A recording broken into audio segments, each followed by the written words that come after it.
Again, can you talk so that? Test for test. Hey, Ananda, can you hear me? Yeah, I could hear you. I was just gonna let you know, you dropped your phone on the table and it picked up the noise really loud. Just so you know. If people are talking and then moving stuff on Hey, Ananda, the. can you hear me? Yeah, I could hear you. I'm just gonna let you know, you dropped your phone. Oh, shit.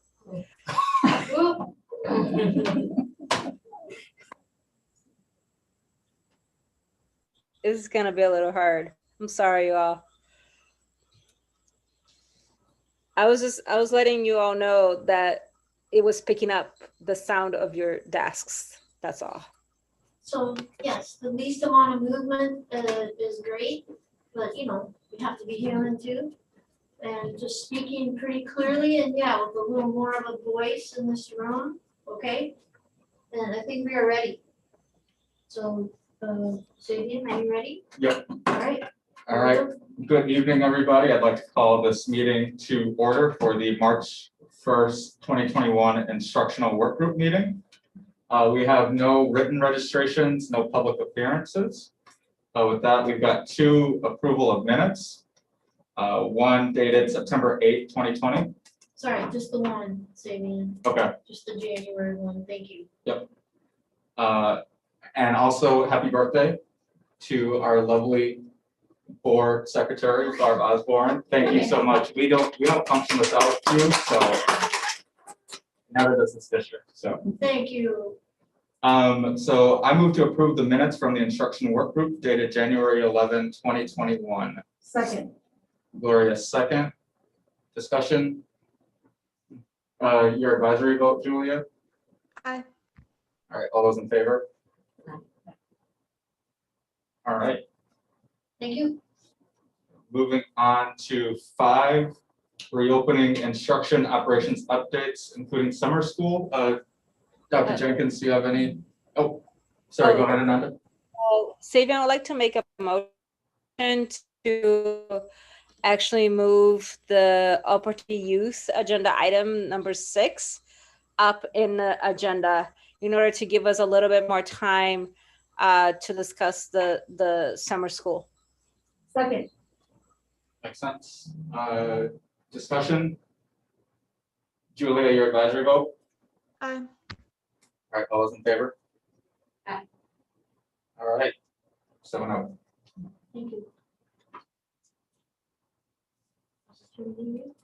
So we are going to kick off the slideshow presentation on our Opportunity Youth Programming. And who will be presenting for us? Good evening, everyone. Thank you for having us in this first, I would say somewhat face-to-face and virtual collaboration here. So thank you for having one on the team. I am going to introduce Cindy Green, our Executive Director of Secondary Programs and Personalized Pathways, and she is going to introduce her team that are in the Department of Opportunity Youth. And thank you for moving this agenda item first tonight. We wanted to be sure that all of our Opportunity Youth presenters are able to be part of sharing tonight some information with you. So Cindy, I will turn it over to you. Thank you so much, Lisa. And Barb, will you be sharing the screen here as well? Yes, one moment. Okay. Yep. Great, thank you. Good evening, everyone. We are really excited to be here and to be able to provide some updates for you from our Office of Youth Re-Engagement. Before I get started, I just want to do an introduction to 2 of my team members that have been leading this work. Wrong slide deck, just so you know. Thank you. But I'm going to introduce Megan Buckner, board member. Some of you have met Megan in the past. She presented last year when we came to the board to give you an update. She is now our director of the Office of Youth Re-Engagement. So we are thrilled to have her leading this department. She's been doing an amazing job. And we have also gained another wonderful team member, Jana Williams, who joined us in the middle of COVID, so August, September. and has been fearlessly supporting the work as well as our new programming coordinator. So she took over Megan's job, Megan took over Paris's job, and the two of them, along with many of our staff that support our programs, have been doing a really great job supporting our students, not only through COVID, but through their education and their educational experiences. So we have two outcomes for the evening, and I think I'm going to just pause until Barb has the slide deck up. Sorry, I only have one screen.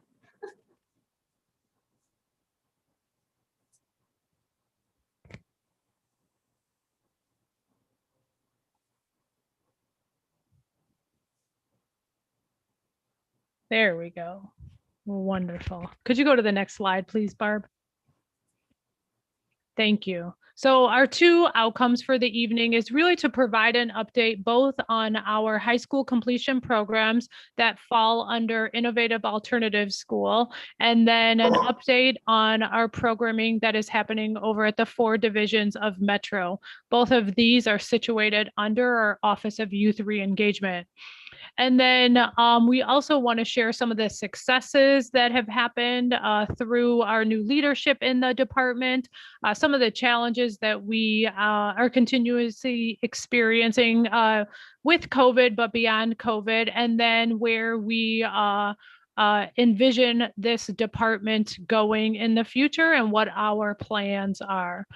So I am going to turn it over to Megan, who will kick us off. I will chime back in throughout, and then Megan will also kick it over to Jana so Jana can give updates. So with that, Barb, could you go to the next slide? And Megan, it's all you. Thanks so much, Cindy. Good evening. My name is Megan Buckner. As Cindy mentioned, I was formerly the programming coordinator, and as of July 1, I'm now the director of the Office of Youth Reengagement. So I thank you for this opportunity. I wanted to start with reflecting back on our core values as they are and were in the beginning. So what I would like to bring to your attention is first that we continue to defy, disrupt, and dismantle deficit-based notions of opportunity youth in general, and to dismantle the ideas and structures that create barriers and obstacles for our students to not only thrive to high school completion, but beyond, and as to become successful adults. We continue our community-based model, leaning heavily on community support, as well as building and rebuilding a school community for our students to rely and depend on. Just like in the past, our programs, as well as our values, we remain student-centered, and you'll see that shortly, keeping our students' voice at the forefront and focus in our goals as we form programs that matter and support them in their growth. In creating the programs, we work towards becoming bold and innovative as we talk about some of the diversity of our programming. Next slide, please, Barb. So talk about, can you hit it one more time, please? There we go. To talk about the Office of Youth Reengagement, where we were and where we are today and where we will be in the future. Last year, when I came in as the programming coordinator, we had 4 positions: the director, myself as the programming coordinator, a justice involved youth coordinator position, and an out-of-school youth coordinator. As Cindy mentioned, there has been some changes due to COVID, due to decision-making, and team members moving on to greater opportunities and ventures. To presently, it is currently myself and Jana Williams as the programming coordinator, with the hopes of hiring a Justice Involved Youth coordinator to fill that frozen position.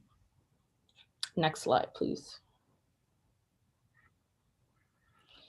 So I want to look at for a moment who we serve, and that definition that we provided a year ago today has not changed much. I think what it has adjusted is how we work within that definition.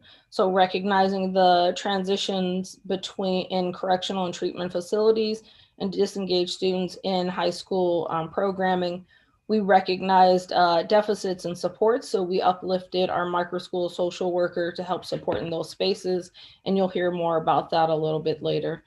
Opportunity Youth also works to support students who are seeking smaller learning environments and more intentional individual supports, both in academics and social emotional growth. Next slide, please. So as mentioned, we talk about, we keep our students at the forefront and in our minds as we develop programming. So why we serve, we keep this feedback from our students. We take it not only to heart, but also use it towards building a better future for them. So I'll pause just a moment so that you can read the 3 quotes from 3 representatives from our students. One is at Metro and 2 students at the micro schools.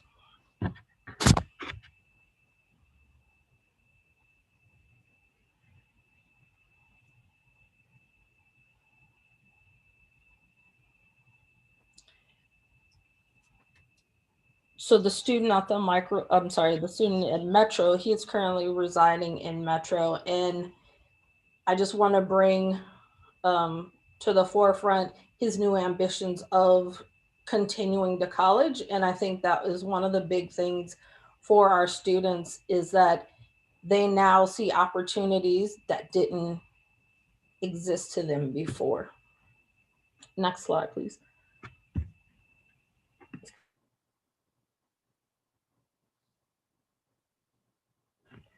Sorry about that, I have allergies. Where we serve, we're currently serving in 8 different spaces.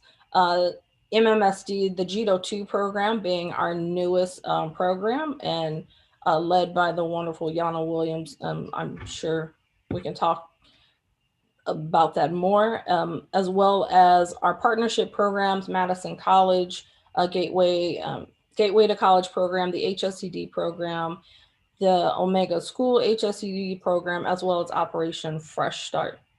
We also have a concurrent credit recovery transition option in night school that we were able to run in operation beginning Q2 of this year, and we'll talk more about that. Next slide, please. So I wanted to talk about some of the diversity of programming. As mentioned, one of our core values was to lead in bold and innovative approaches. So we take learning to a different pathway. Some of the program options that we offer are the HSCD, or high school equivalency diploma. We also have project-based learning or inquiry-based learning in our micro schools. As I mentioned with night school, the concurrent credit recovery. Our GETO 2 program is actually a beneficial program that combines both credit and GED competency to earn a high school diploma, as well as our dual credit with Gateway to College and on-the-job training with OFS.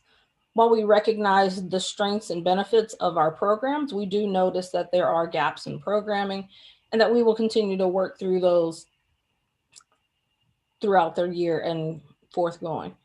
Some of those gaps in programming is the fact that there's just limited option availability. So we're limited to seat capacity, and we can talk about that more when we think about how we're going to build on that itself. All of these programs are offsite, and that's something important to think about when we think about the barriers of transportation. Because they are offsite, not all students are able to access them. There's also barriers in our referral to enrollment process, something that we have continued to work on with the help of our high school counselors. All of these programs, and something that we are continually working on, are still reactive responses to learning supports, noticing that students are off track, and these are programs to get them back on track, and trying to find a model that is more proactive. Our limitations in staffing resides in the fact that most programs, when it comes to MMSD, requires alternative education certifications, creating some difficulties in providing that. And then, of course, one of our most recent reflections is that we have a lacking of support with students in ELL, and how to best support those students so that they can access these same innovative programs and feel just as supported. Next slide, please. So Cindy will present now in regards to our enrollment numbers and high school completion options.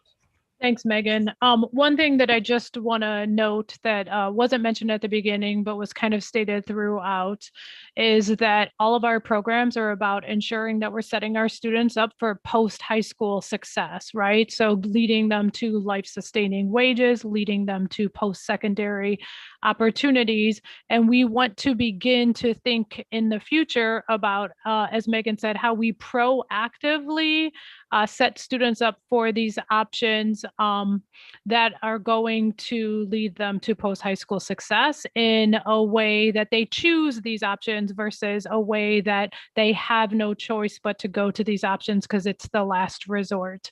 Operation Fresh Start that supports conservation and construction is a great example that we can begin to think about how our students that are interested in that career cluster for their future might opt into Operation Fresh Start as their path to graduation versus being forced into Operation Fresh Start because they're off track or undercredited. So that's one of the ways that we're excited with this department being underneath secondary programs, where we can think about it more globally and we can begin to route students to their choice or to their path in a way that has an asset-based approach versus deficit.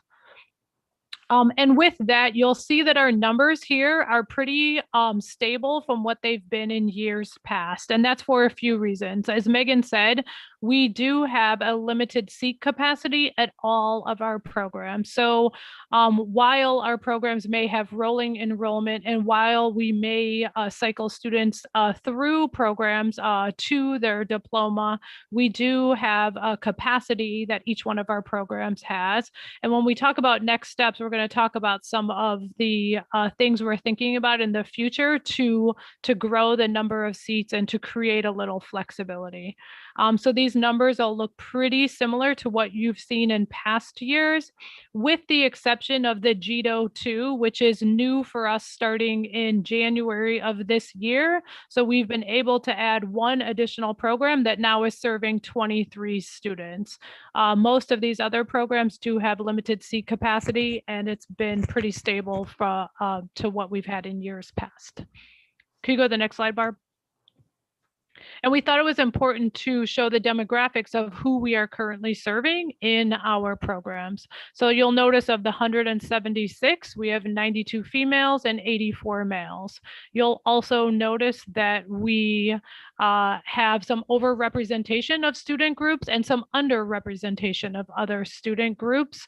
And obviously anything that is below the number 7, we have had to suppress. So this is currently who we are serving in our programs. Could you go to the next slide, Barb? As Megan mentioned before, we have had some successes. And so just a couple successes that I'll just reiterate is one that we've launched one additional program as an option for our students, which is the GDO 2.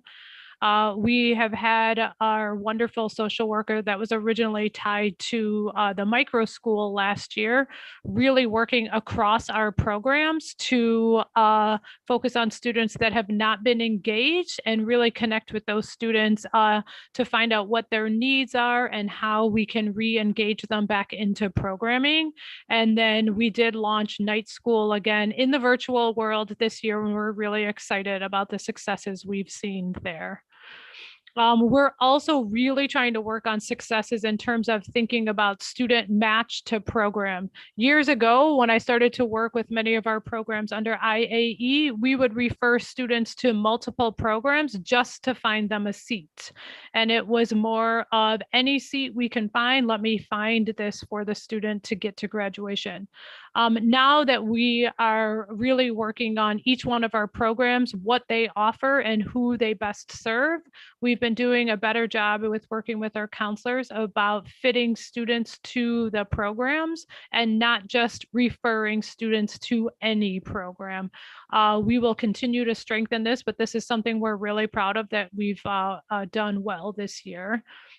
We've also created a new website that has a guidebook and some resources to support our schools to better understand each one of our programs. We've also brought in a representative from all of our contracted programs to talk a little bit about what their program offers and to share with counselors why it would be a good fit for students. So we've been really working on that as well.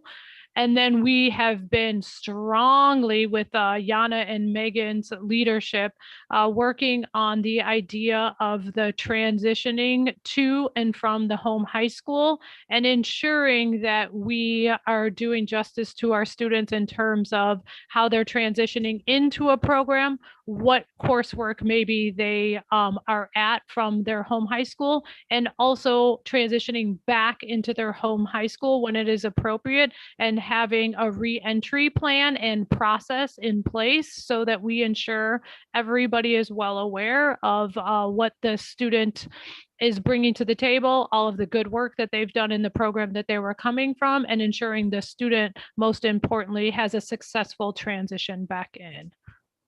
Could you go to the next slide, please?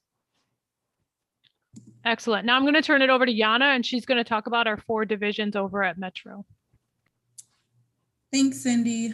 Good afternoon or evening. My name's Jana Williams, as mentioned. I'm the newest member of the team, and new but not too new. I was doing some community work with this team prior to being hired on, and so I am quite involved with this work and was excited to join the team. Much of the work that I do now does focus on our Metro divisions and how can we strengthen the programming at our Metro divisions. So those are our Metro Detention and Shelter Home, as well as Metro Jail and Huber. With both of them, we are very strategic about the transitional support services for students, thinking about their exit upon entry. And so we're focused more on how do we ensure that there is a successful transition once they leave, when they arrive. So what does that look like for them to be exiting out of our programming and transitioning back into their homeschool or other programs within the community? Also with that is our credit attainment. And so for a lot of students, we are able to analyze where they are, figure out where those disconnects are, and how can we help those students get back on track with gaining the credits that they need to graduate. This is another part of that transitional support, because as we are helping students as well as their home schools or home programs, as some of them are not going right back to some of our comprehensive high schools, what does it look like for that student to finish and having those conversations with the school as well as with the student. Also making sure that our students are given that social and emotional learning support. We have partnered with community organizations as well to help us with this piece in ensuring that our students in Metro are getting the support that they need. There are certain protocols in place in our Metro facilities that restrict access for our students due to COVID right now. And so ensuring that the social and emotional areas of our students are not falling behind because of some of the protocols that they have within their spaces. And so the school being an opportunity for us to do some of those things. Also in Jail and Huber, we do have IEP portfolio completion as a way for students to graduate. Again, we're able to kind of close the gap on some of the things that have happened with some of those students who have been disconnected and disengaged, and get them back on track to graduation, as well as the implementation of our GETO 2 program that you've heard about.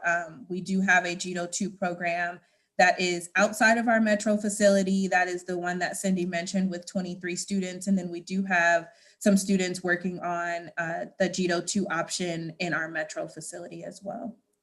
Can you go to the next slide, please? So this is rolling enrollment as well. So these numbers probably look different today and will look different tomorrow and will look different by Friday as well. But we thought that it was important for us to capture to some capacity what our numbers typically look like. And so here is a snapshot of what we see in our facilities for Metro. As you can see, it is disproportionate for our male students. Also, you see that many of the students are African-American students as well as students with IEPs. Can you go to the next slide, please? Again, with our Metro facilities, I mentioned, that supportive and transitional credit options for them, the importance of the exit on entry. And so we stress that quite a bit. How do we ensure that our students, once they leave Metro, it's a smooth transition back to whatever programs they were in currently, as well as, any of their home comprehensive school programming, how do we get them back into that? Also thinking about the social and emotional support that our students may need. Some of them are parents and are needing additional support there. Some of them have experienced homelessness. And so are we putting the right resources in place for them once they are out of whatever Metro division they're currently in? We also ensure high school completion via the IEP portfolio plan. So again, being able to catch students and catch some of the spaces that we've missed our students or our students have been disengaged in their comprehensive schools. What can we do to help bridge that gap?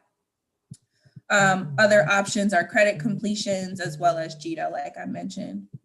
As with any other programming, there are some gaps that we have found. One of them is our staff limitations. So many of our staff in Metro do everything. They do enrollment, they teach the classes, they call parents, they connect with social workers if they're needing to. And so we're noticing that, there's only so much they can do in the amount of time that they're allotted, and ensuring that we're offering a quality education program for our students as well is a priority of our teachers as well as our office. And so that is one area that we're seeing a gap. We also see a gap in the lines of communication across the district.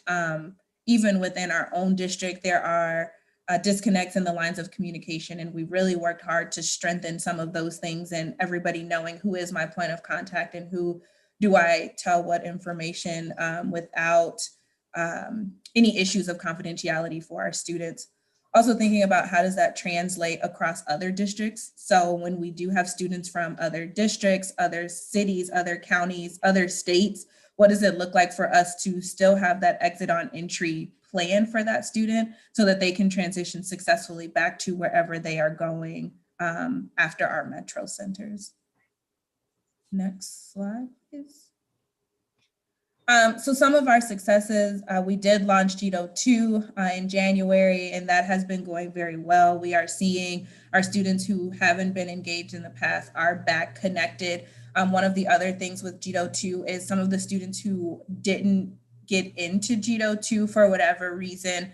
I worked with those students personally and their counselors to ensure that there was a plan for graduation completion if GETO 2 wasn't the best fit for that student. We also have community collaborations, as I mentioned, one of them being with I Am We, and that supports staff, professional learning, as well as small group student forum discussions and one-on-one guidance in social emotional growth. That has been a great one for our Metro divisions, as there are males who run that program, and many of our male students are seeking someone for them to talk to about some of the things that they're going through. Updated technology equipment and services are available. We are continuously working within those divisions to ensure that our students have access to the technology that they need, given what those facilities are used for. It is very difficult at times for us to get technology access into some of those spaces, ensuring that students don't use the technology to connect to the outside world in ways that are not appropriate or safe for them or the community. And so we have been able to navigate through some of those things, which has been great. Also having district level support and leadership presence in Metro and making sure that we continue to support the staff that we have within our metro divisions and grow them. One of the things, as I mentioned, that I focus heavily on in my role is how do we continue to strengthen the support of our metro staff and the work that they're doing, because it is difficult work and they do it all on their own. And so how do we uplift them and support them through that work? Also, some successes in communication. We have been, as I mentioned before, working to bridge those lines between district, city, and the county, as well as other state entities. And so putting processes in place for building up that those communication lines so that our students are supported as well as have access to the things that they need back at their home school. And then that transition is successful. We have also worked collaboratively with the county and other cross systems teams for us to make sure that our students feel supported while they are within our metro facilities, and ensuring that they have the full wraparound services that they need for them to thrive. We are still pushing them to graduation completion. And so making sure that they understand what that means and what that looks like for them, given where they are. And all of them are in unique situations. But we do still push them to aspire and hope for, post-graduation opportunities, whatever that is for them. And so continuing that support. We've also worked to bridge inter-district student support to achieve high school completion, like I mentioned, and making sure that that is also at the forefront of making sure our students do finish high school, and that they know that they have options outside of high school and what does it look like to finish and to navigate towards those options that they're seeking post-graduation. Next slide, please. So I'm going to pass it back over to Megan. Megan's going to close us out, and then I think after that we'll take questions. Hey, Jana, can I just jump in and say two more things about Metro real quick, or Megan also? So what was not highlighted here is one of the things this year that we've worked really hard on with our staff at Metro is to, one, ensure that they are included and seen as MMSD staff.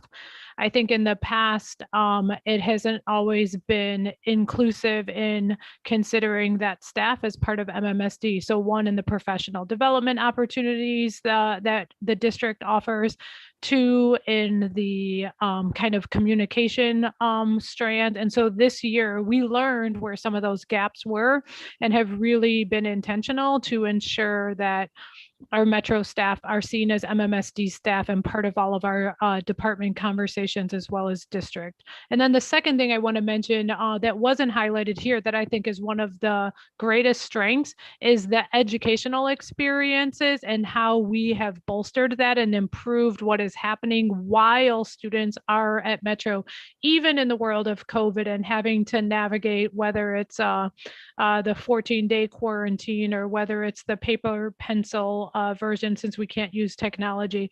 But Jana and Megan have really worked hard to ensure that while students are there, they are receiving high quality, rigorous instruction and ensuring that instruction matches not only where students are kind of assessing in, but where they are in terms of the coursework necessary for when they transition out. So that has been a huge part of the work this year and something that I think has been an area of growth for us as a district. And then the last thing I would just say, which gets into an important piece beyond us, is we are really trying to ensure that DPI and the state understand the importance of this kind of cross-system collaboration and communication.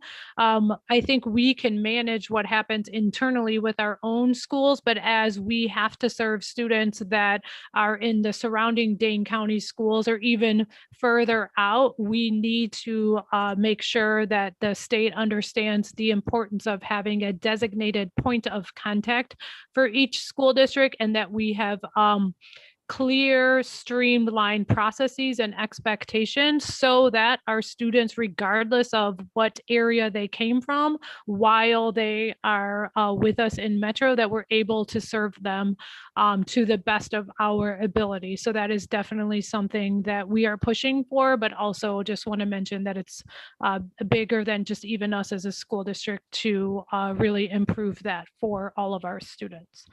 I will pass it to Megan, and then when we're done, we'll pause for questions. Thanks, Cindy.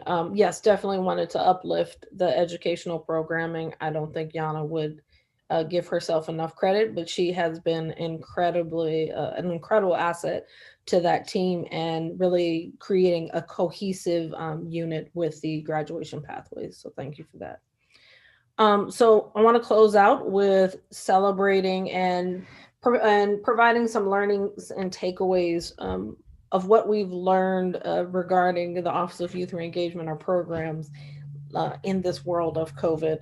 So one of the strategy or learning takeaways is understanding that when we go back in person, that we also have to take some time to think about the delayed traumas that can occur even after students are back in person. So the amount of social emotional development and support that we are providing, we have to be prepared to even extend beyond that, knowing that there will be delayed trauma.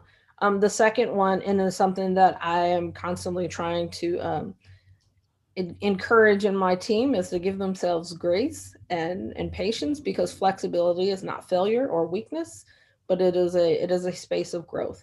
And that's something that we also instill in our students, that we recognize that failures and mishaps happen, but we need to use that as a stepping stone for learning and growth.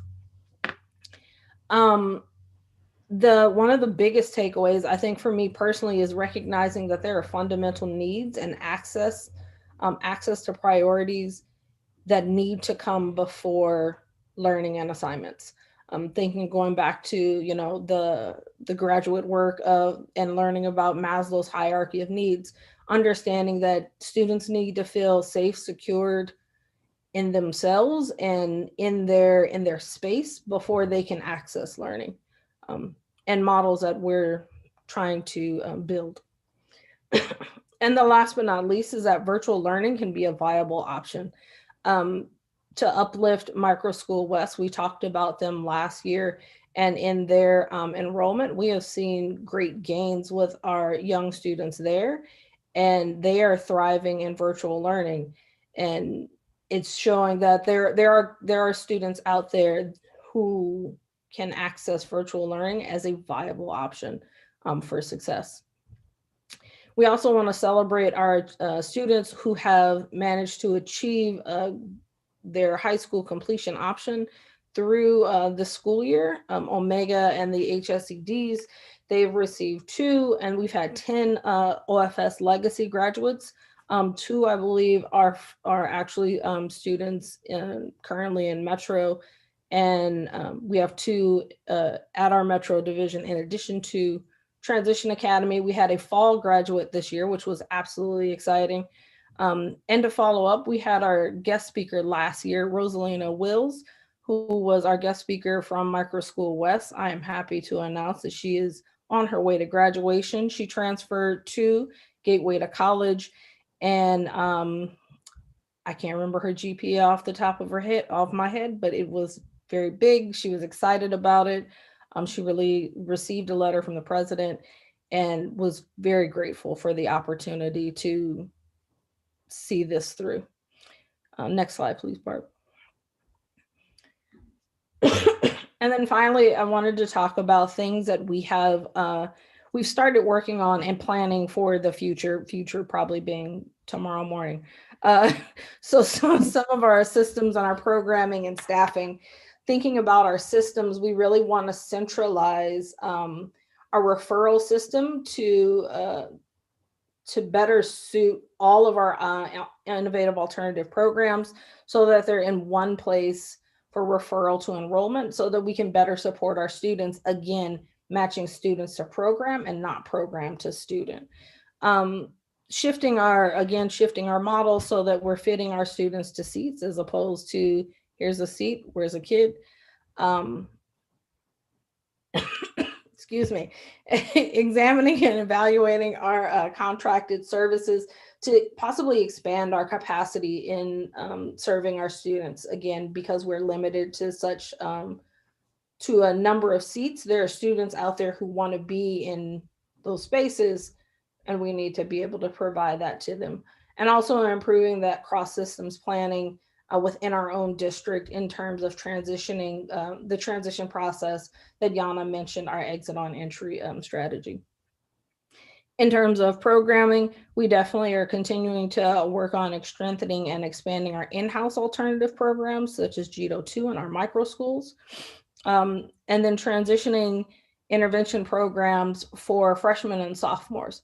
We also noticed that many of our programs, if not all of our programs, really focus on juniors and seniors.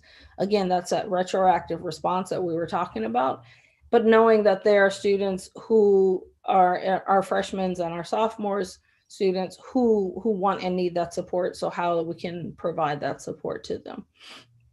As well as strengthening our metro transitions that Jana talked about, including our high school completion pathways in those divisions. Finally, our staffing is to build up capacity for our staff once we get our new staff in, to make sure that we have built, again, a community that is rooted in our core values, making sure that our student services, excuse me, and our job roles are aligned with not only MMSE, but our core values, as well as student service supports, and hopefully build up capacity in our own department. The only other thing I would add in the staffing is that at the beginning, we highlighted that we know there's some gaps in our programming to better support our English learners.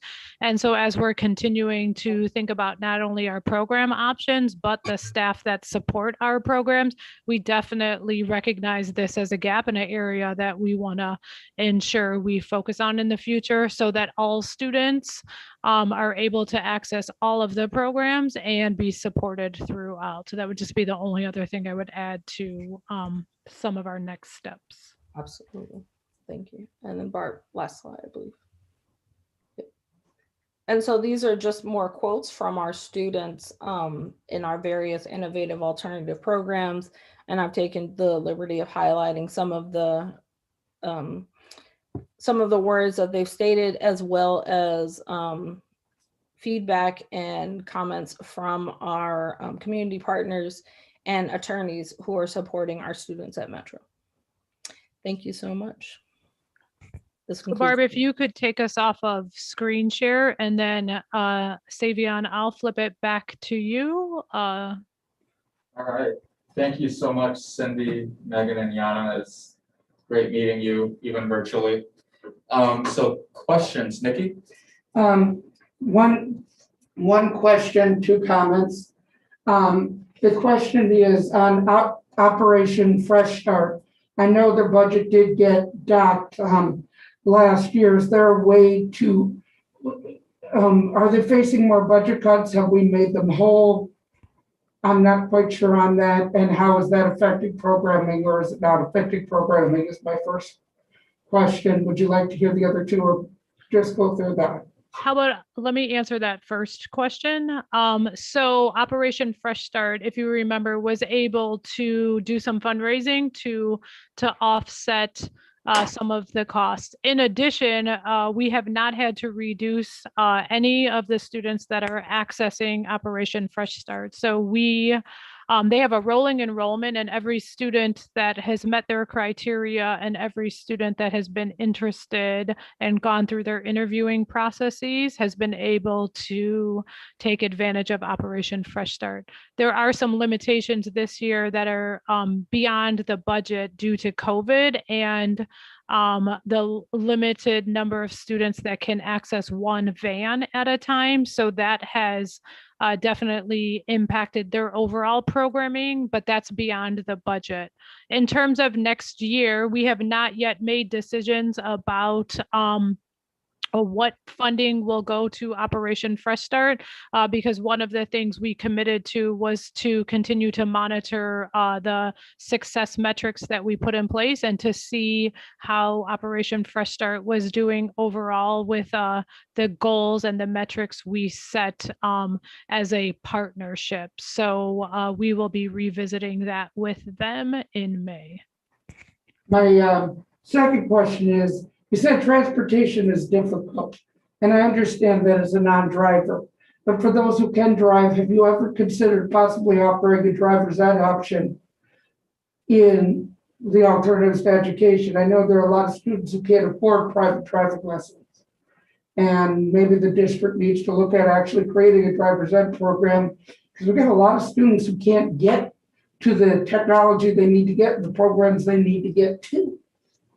So that was just a suggestion. Hey, Kelly. Hey, Nikki, I just thought I'd take this as an opportunity to remind you that MSCR does run a driver's program on behalf of the district. And all of our high school students are eligible to apply to that program. So happy to work with anyone to make sure students are being referred and getting through that process. I didn't know that. Thank you so much, Kelly. That's huge. Yes. And my last. Can I add one thing to that I just think is important to understand, that it isn't necessarily just about students having transportation, because many of our students even receive bus passes, and any of the programs at Madison College, they receive bus passes. Sometimes proximity to the programs is just as much of a barrier as it is getting to the program. So if the program is located at Truex campus and I live over by Memorial High School, that is a very long route to get there. So I think it's important just to understand proximity to some of our contracted programs creates limitations, which is why Megan highlighted that we really want to focus on in-house programming as well and grow what opportunities we are able to within our district, so that there is some easier, maybe not all barriers removed, but easier access for students to take advantage of the programs. This one is more for the board and the state itself, and that is there has to be a way to allow students in Metro to be able to use technology safely. I've worked in the jails on and off for 16 years. I know it can be done. Is there have we tried reaching out to the Department of Corrections to ask them for a waiver of sorts so that our students can actually have access to technology? Hey, this is TJ, and I just want to say in the past, I've tried to do some work in some of the places, and most of the barriers that we are coming across is really not barriers that are from MMSD, but they're barriers that are within the jail, such as devices not being able to connect because some of the firewalls or barriers that they have in place, the structure buildings of it being an actual jail and the walls being too thick for us to get systems in place, because we offered to do a number of different things there. We even offered to have computers that would limit to where the students could go and navigate, but that wouldn't work at either. So most of the barriers that we are or did come across are those that are set up by the systems in which we are working or finding ways to work with. So Thank you, TJ. I was afraid of that, but I figured that was going to be the answer. Thanks, TJ. And to add to that, yeah, it's a matter of the physical location, because just to clarify, they do have access to technology. And that's something that's really important. I know working with the county and Department of Corrections, they have worked to get technology even more, almost to a 1-to-1 ratio for our students. It's really, I mean, to put it bluntly, it's an old building. So it's not really built for the technology, but they are making do with what they have. So they have the technology there. It's just a technical glitch in the system. Thank you. Yeah, you're welcome. Thank you. Ali? Yeah, so I think it would be complex to have a conversation about our justice involved youth without talking about recidivism or the realities of incarceration, particularly the disproportionality of those realities for certain students. So my first question is, what percentage of our students who are in Metro go on to long-term correctional facilities? What percentage of our students are being sent to places like Lincoln Hills, or being sent to places like adult prisons? And how are we supporting those students who transition into that reality? The other question I have is what percentage of our students are not convicted or are found innocent? One of the things that I think is specific to our juvenile detention center is that students are not convicted and sentenced to be in our juvenile correction center. The other question is, what percentage of our students are on probation or court supervision? What percentage of our students return to the jail frequently? When I worked in the Dane County Juvenile Detention Center, the #1 reason students were there were for sanctions, violations of their probation or their terms of them being out of jail. So if we see students coming back and forth or cycling in and out of our Metro facilities, how are we working with them long-term, and how are we reducing the rate or frequency in which they return to incarceration?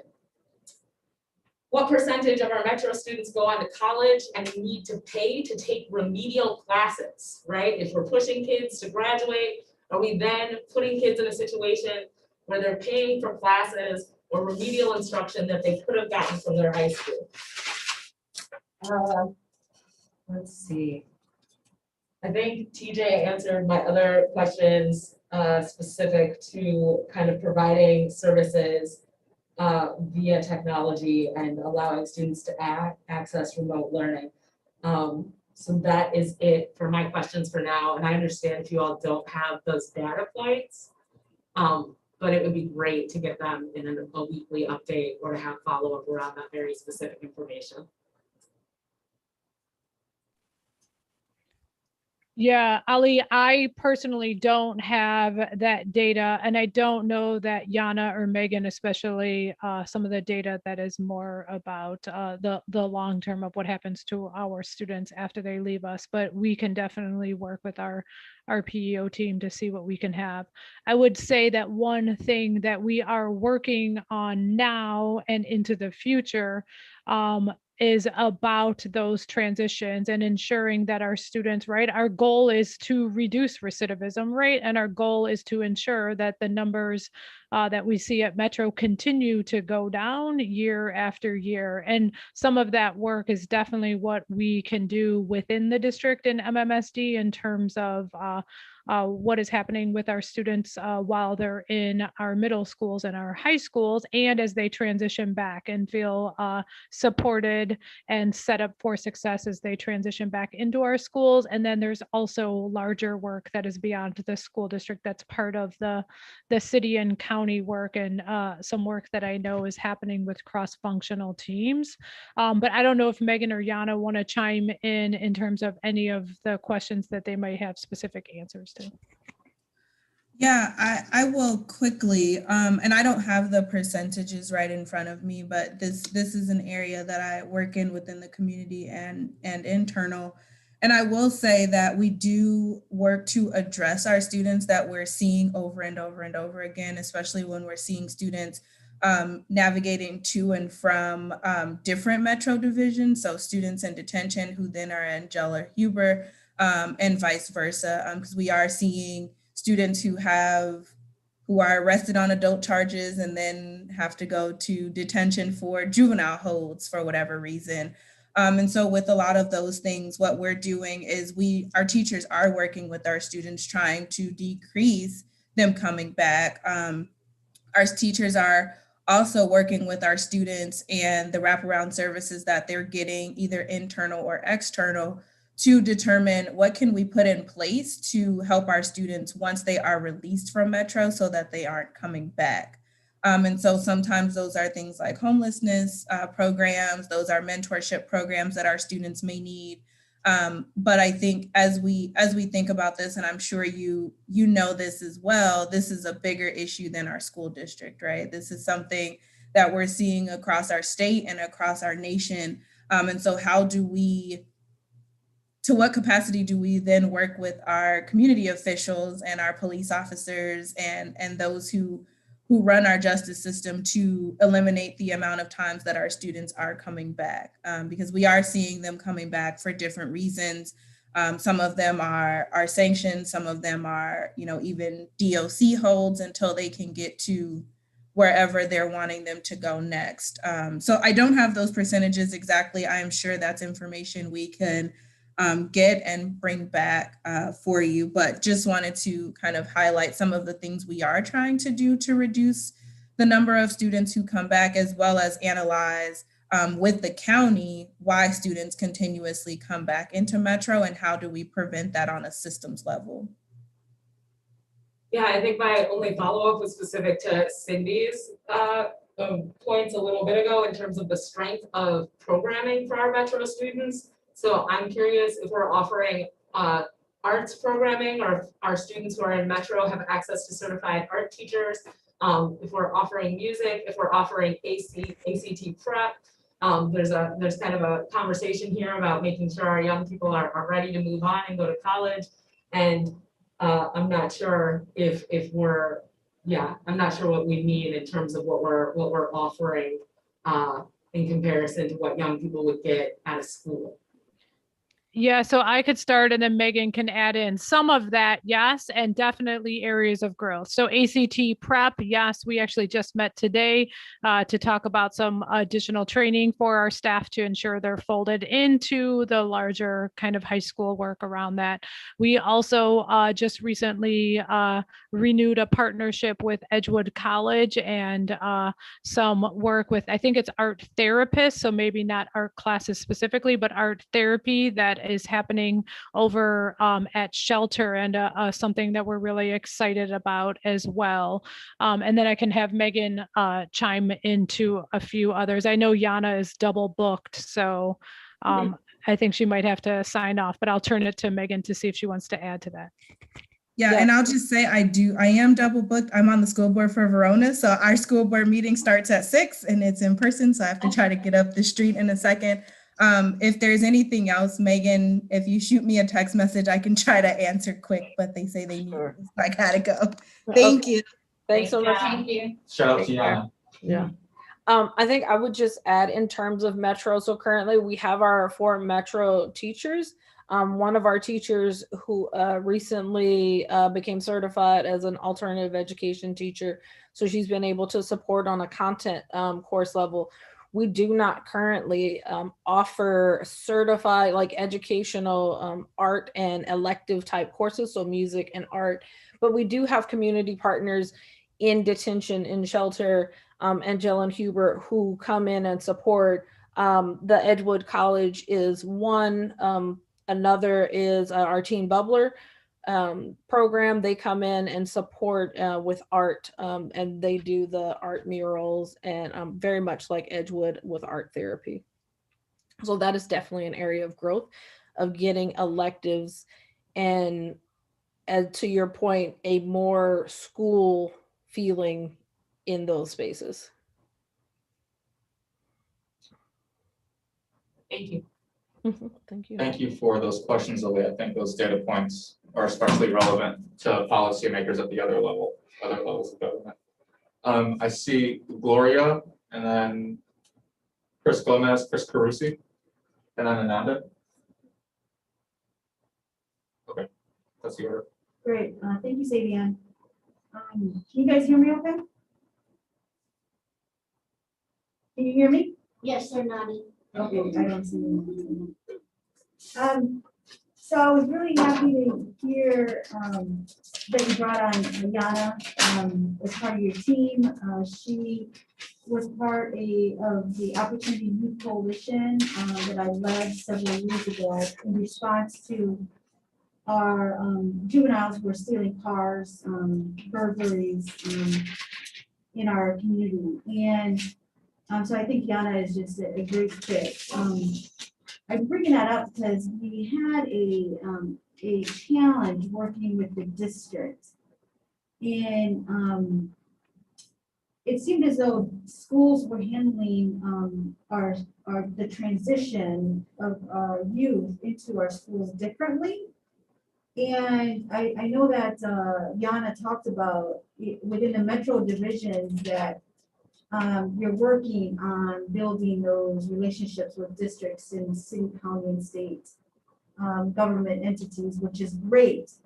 But we still see it seems like every school is different and how we handle the transition of our opportunity youth students who are justice involved back into our schools. And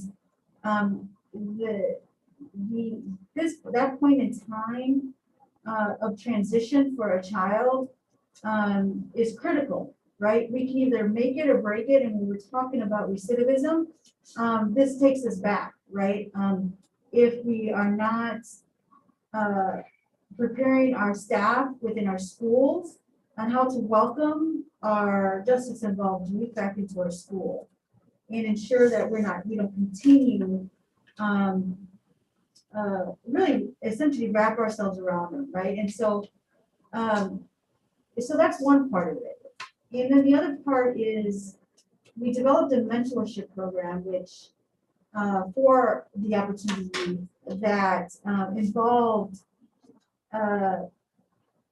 mentors who had lived experience, mentors who probably were justice involved in their younger years, who had lived experiences, and Jana was part of that process. And but they had a hard time communicating and reaching out and being part of the school community because there were barriers. And I'm just wondering, in those two areas, what have we done or what are we going to do to ensure that our community partners, our mentors, that schools are consistent in how we support our justice involved youth? Sure. Megan, do you want me to start or do you want to start? I can start. Okay, and then I would say, well, one of the things that we're currently working on was with the Justice Involved Youth Coordinator being a part and building on that youth transitioning process. As I mentioned earlier, we currently, as of August 1, do not have that position filled. So presently it's Jana, myself, and Damaris, who is our micro school social worker, developing that transition process to, again, to your point, to more solidify a cohesiveness across all of the schools. We have solidified a single point of contact so that there is a matter of, because there is a matter of confidentiality of student information that can and cannot be shared. And so those single points of contact are those individuals who receive the information and can best support our students. I think moving forward in terms of how the mentors connect with our students, I think that would be, again, a matter of confidentiality, and we can support as much as possible, but again, keeping in mind that confidentiality. Yeah, I would just, oh, go ahead, Gloria. And working with this population of students, confidentiality keeps coming up in cross collaboration and supporting the child in a holistic way, particularly when we're talking about mentors or organizations who are not typical partners. We came across this when we were working with our Black churches in our community, right? And we had Black leaders within our churches and community members who wanted to support the families and the child who was essentially out there stealing cars. Our students, right? Our students who were out there stealing cars, who are on half-day programming. And so, but that confidentiality piece, I think, has been the barrier to this cross-system collaboration that we keep talking about. And I think that is something that we're gonna have to continue to work on. And figure out how do we partner, have a true partner collaboration without obviously sacrificing, FERPA and confidentiality information. But that has been the barrier from my experience. Yeah, I would just add two things to that, Gloria. Gina, who is kind of our cross systems coordinator, has been helping with some of those processes. And we recognize, I think there's a lot of work to do. And that isn't just for our students that are in the juvenile justice system, but transitioning in at different points in times for a variety of reasons. So we need to work on that. One additional thing that we're hoping is going to strengthen that, and then figuring out kind of beyond the school district who we can continue to connect with. But we are going to have a counselor that's going to be a counselor supporting for Metro and our innovative alternative programs next year.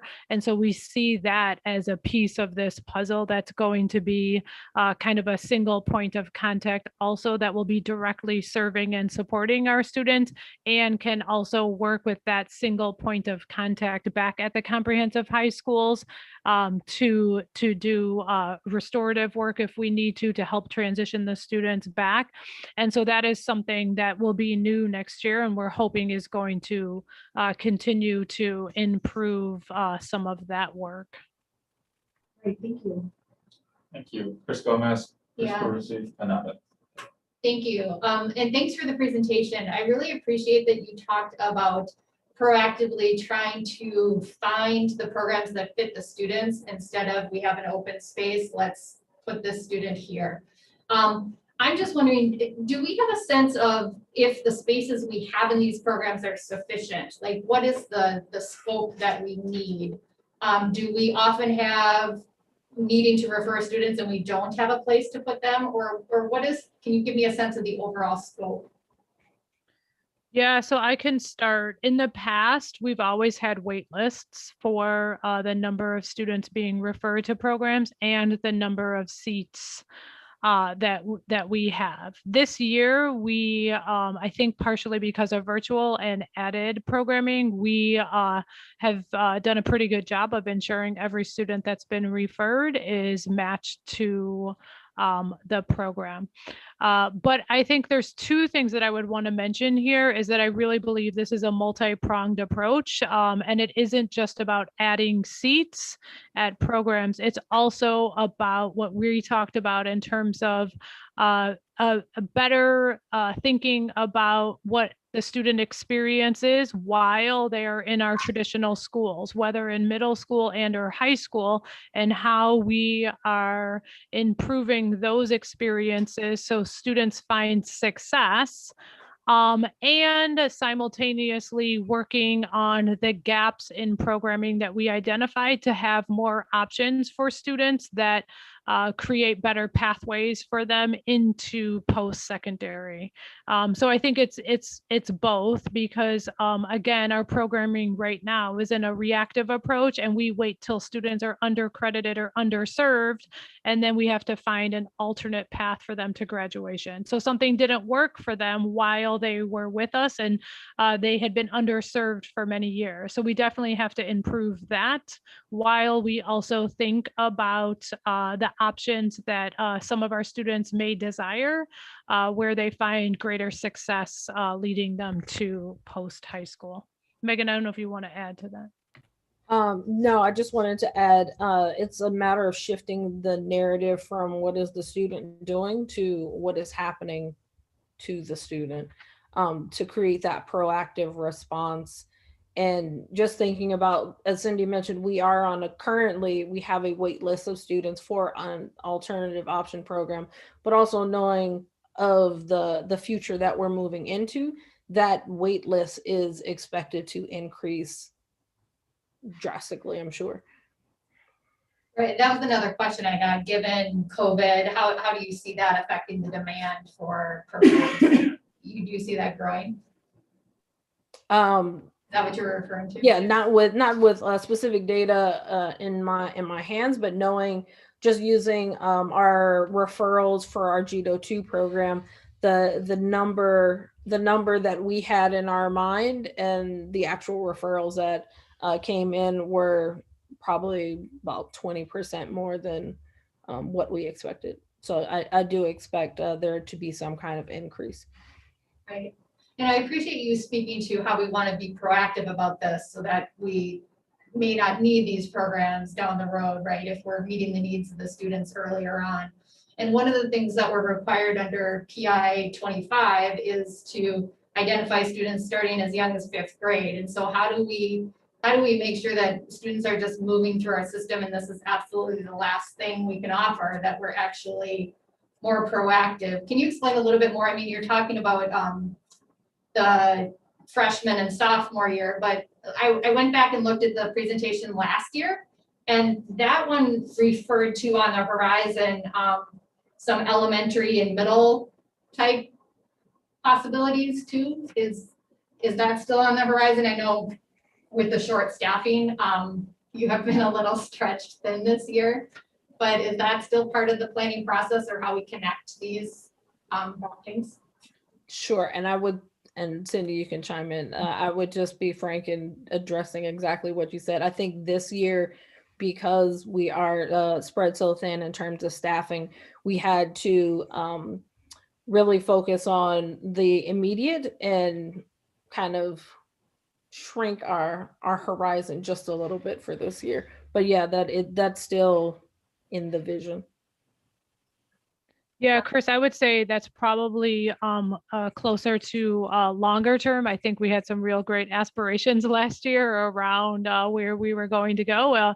And that presentation was one pre-COVID. Not only were we hit by COVID, but trying to focus on strengthening what currently exists first and figuring out, again, not only strengthening, but determining where we're seeing success, because I think that helps us determine where we want to grow seats and where we might want to pull back seats as well and redistribute resources. So I think first 9th and 10th grade proactive, we've thrown around the idea of like schools within a school model as a potential proactive approach. And yes, we would like to think about middle school, but I don't believe that we are in a position to get to that yet until we strengthen what we have and until we talk more as a district about how, again, we think about the overall experiences for students. And I feel like that is definitely on the right track in terms of some of the shifts we're making in curriculum and instruction, and some of the shifts we're making more globally as well around our early literacy and beyond. So I feel like all of those things packaged together are areas of strength that will improve our students' experiences overall.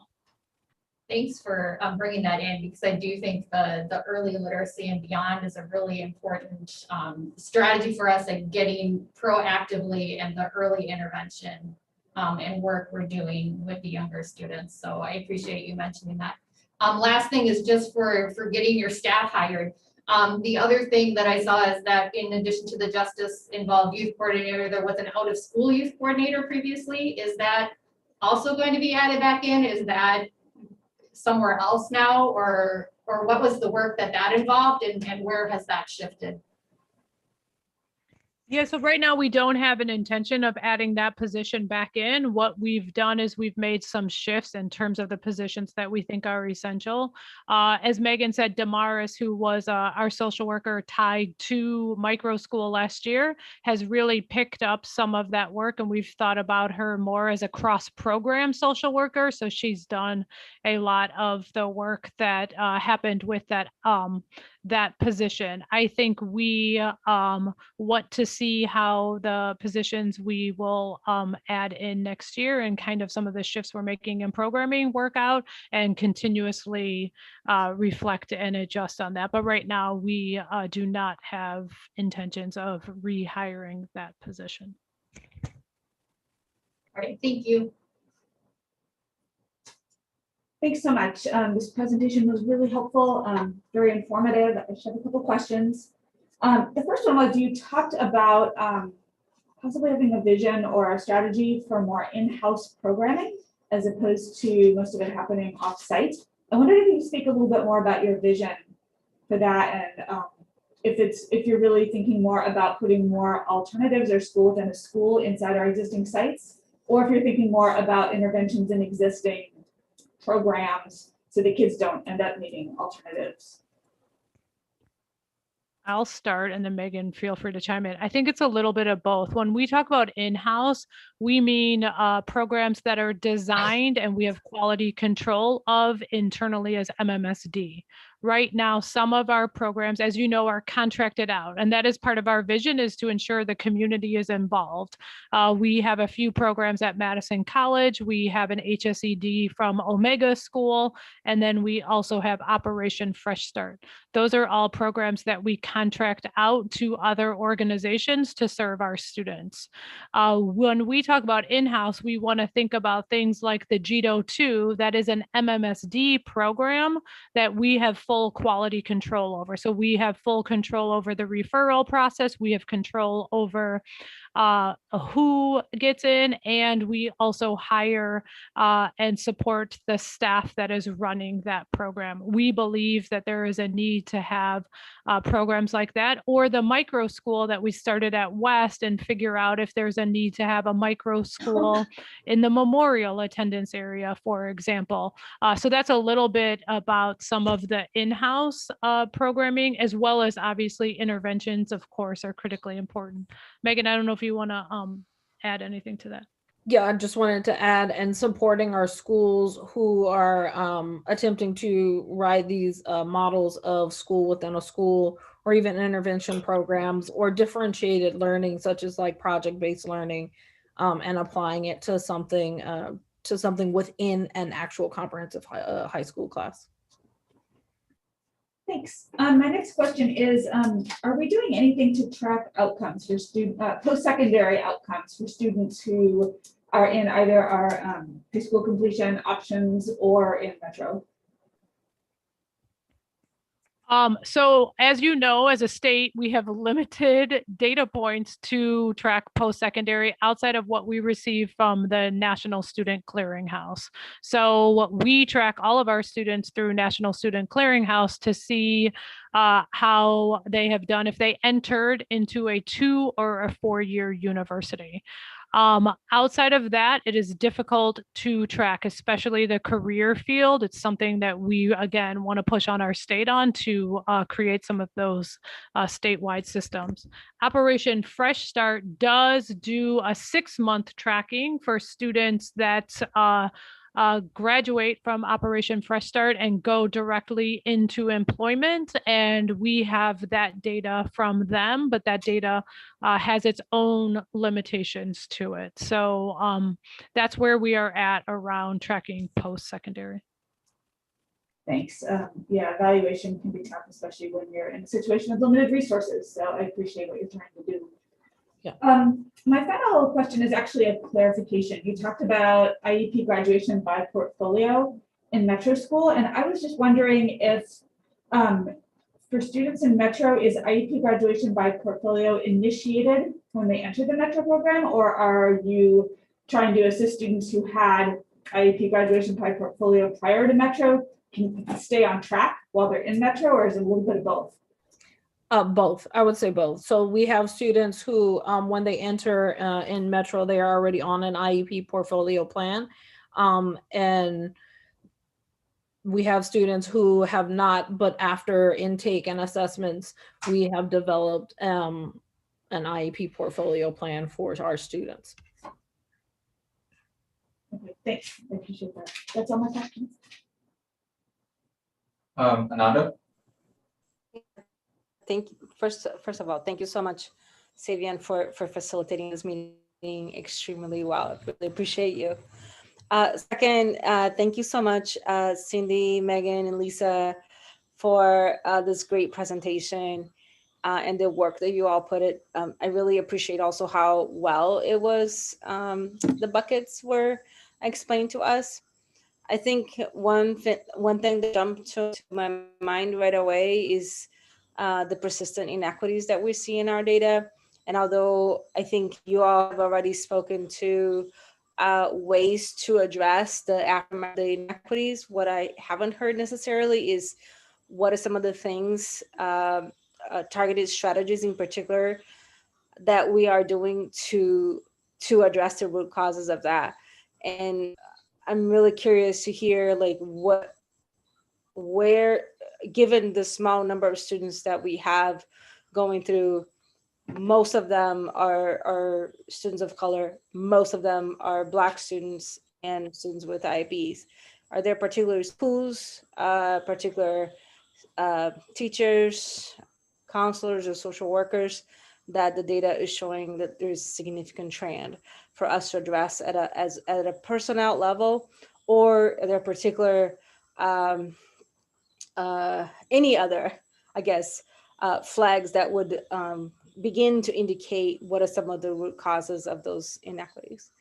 And I'll ask my next question is, well, I really appreciate you speaking to the English language support gap. I can't imagine.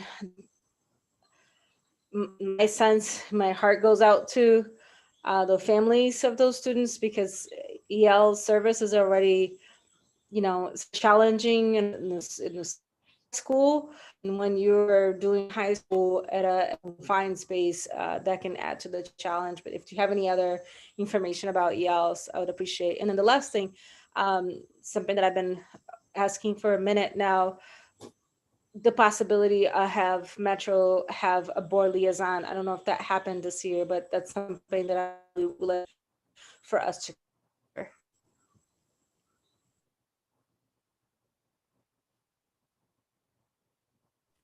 I don't know, Nanda, if it was my internet or yours, but the last one, I think I heard you ask about a board liaison for Metro. Correct. Okay. I actually don't know the answer to that. And Megan, I don't know if you do either. I do not, sorry, no. Yeah. So I think that's definitely something that we would welcome. And however that is decided from the board level, let us know how we can help facilitate any of the conversations or support as whoever the liaison becomes. In terms of, oh, go ahead, sorry. No, what made me think it was the way you really well pointed how you wanted to make sure that those students really have the connections to MMSD as they are our students. But what my understanding school that does not have a board liaison. I think that is correct. I think, as I had said before, we're trying to just ensure Metro staff is always included in everything MMSD, and understood that when we think about our schools, we consider Metro as one of our schools and how they're supported. So, I think that's definitely a great next step. I'll go backwards in the questions, and then I'll kick it to Megan again to add. So in terms of our English learners, so some of our programs do support our English learners well. Omega School, for example, and our HSED students can access the curriculum and the test prep in Spanish, and they can actually take the HSED in Spanish.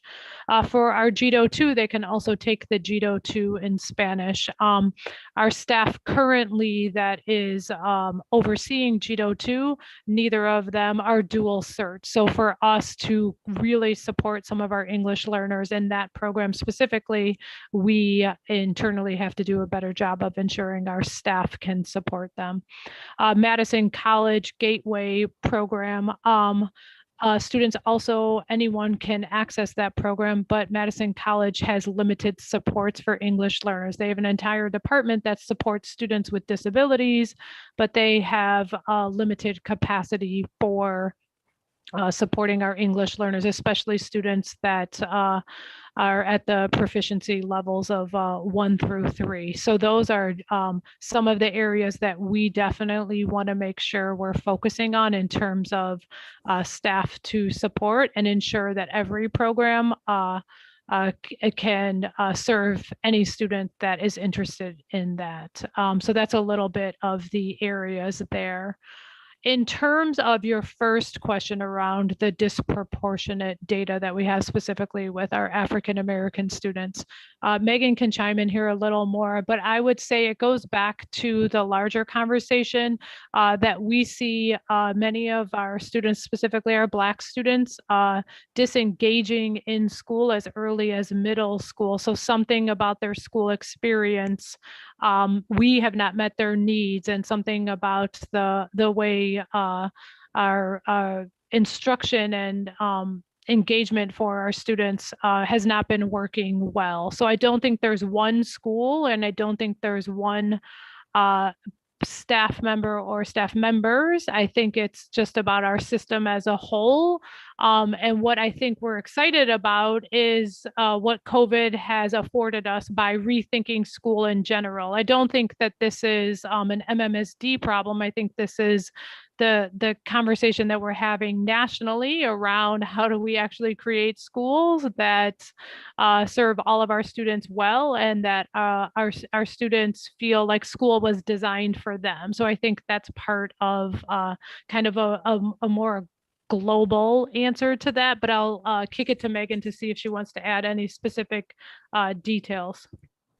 Sure. Thank you, Cindy. So it's really a matter of like when we talk to our students, when we have these empathy interviews with our students, you know, I go back to the questions of what are they doing in schools versus what is happening to them. And when we talk to our students, we find that it's not a matter of any one thing, it's the repetitive doing school, as they would say. There's a missed piece of value that they don't feel accountable to, that they don't feel like they own. So one of the things that we've tried to work through and with our students is to re-engage from that perspective, not re-engage our students, but re-engage school back into their lives and the idea of the value of education.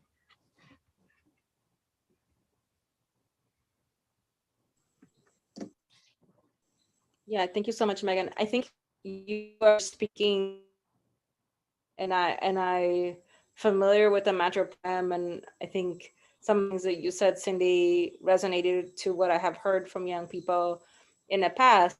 I think what I'm trying to get is there are so many, sorry, a little unstable here.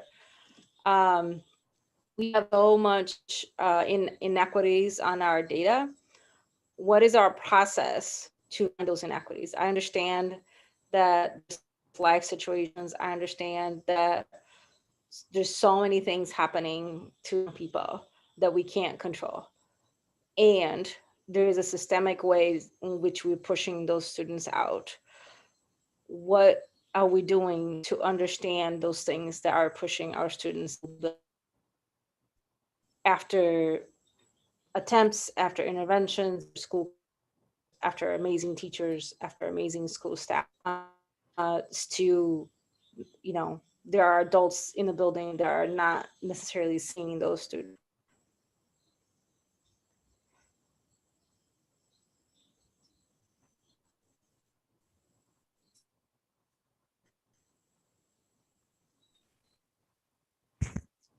So I think, again, I'm sorry, Nanda, I don't know if it was your internet or mine, but I think I caught your question in terms of outside of everything we said, somehow we are still over-serving in our alternative options, students of color, and probably at the highest level, African-American students. We just had this conversation today, and I don't have I would say I don't, in full transparency, have a really good answer for you. What I would say is it goes back to kind of our first slide around disrupting the narratives and also dismantling some of the current perceptions around our students and around our programs.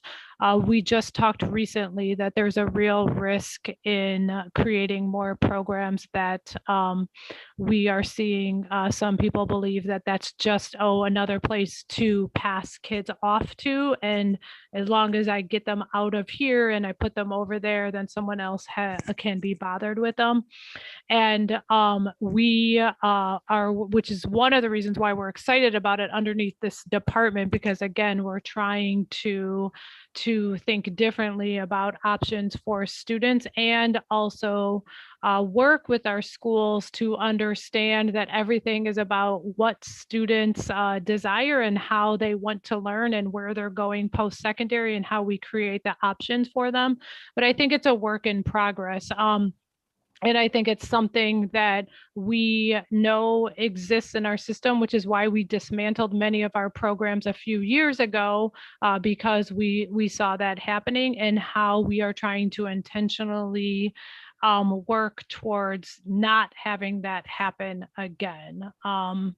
And so I would just say we are conscious of it. We talked about it. And Megan, I don't know if you want to add any more in terms of some of the things that we are definitely paying attention to. I think one is just our advising in general. Like I said before, we have strongly spent time this year trying to work with our counselors in general around their own advising practices. Big picture, all advising, and then the advising that goes into these actually wonderful options for our students to earn a diploma.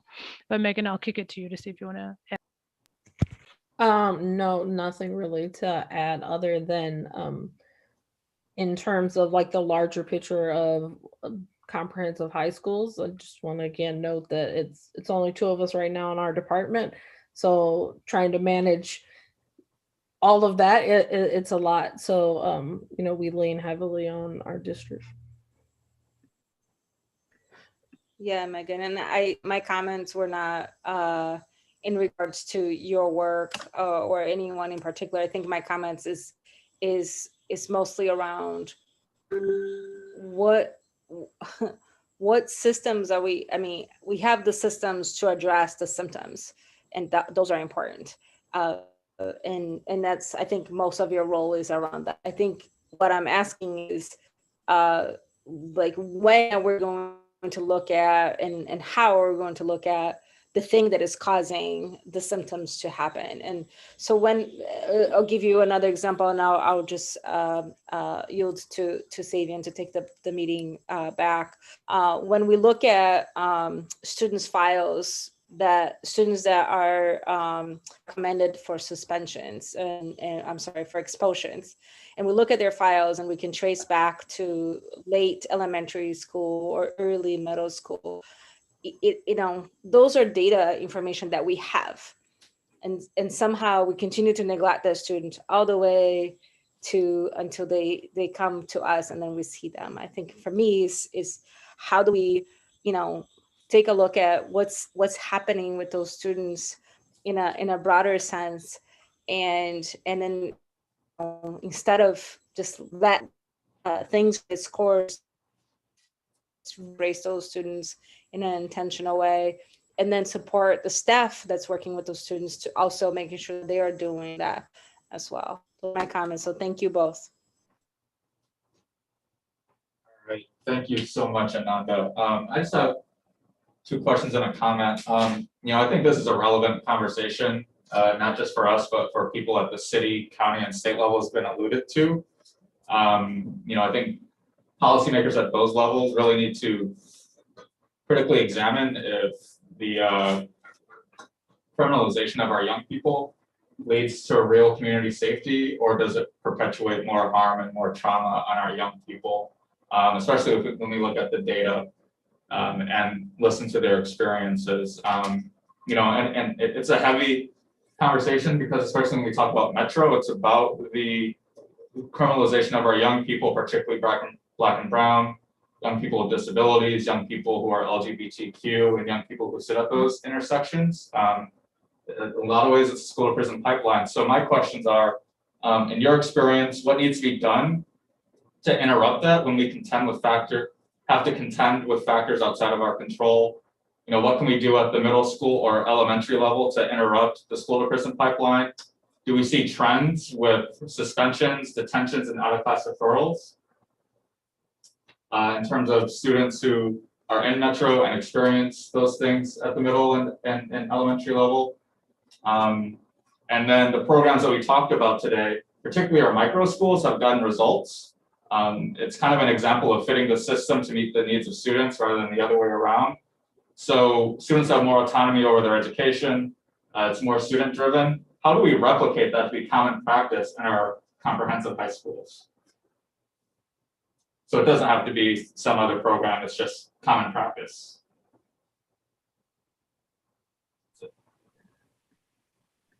Cindy, I'll Megan, let you. oh, okay. I can, go ahead, Dr. Pryor. No, I just wanted to chime in here. And I thought that was an excellent question. I've heard a lot of excellent questions tonight. Early intervention is key, and I think we all know that. You know, unfortunately, we have an educational system that when we see these acts of cry from our young people, we have created a culture where we see this as a punitive measure from our young people. And I think first we have to start with a mindset shift in the people who are in charge of these young people in our schools. First of all, not to have their first reaction to be a punitive action, number one. If you think about it, it doesn't just happen. It usually happens and occurs, you see signs at an early stage, but we pass them on and we make all their behaviors punitive. By the time they reach high school, the student has lost hope. We have not restored hope for them, which I don't think is a very difficult thing. When we look at our instructional programs, I think about pathways right now, and I have to ask whether or not we're leveraging pathways to restore a sense of belonging or a sense of hope for kids, giving them something to look forward to, you know, upon graduation. Megan, spot on, and she know I've been working with her since I've arrived. And one of the first questions that I asked was, what are we doing for our kids in Metro? Are we just nurturing them while they're there and they come out and we send them back to the same thing?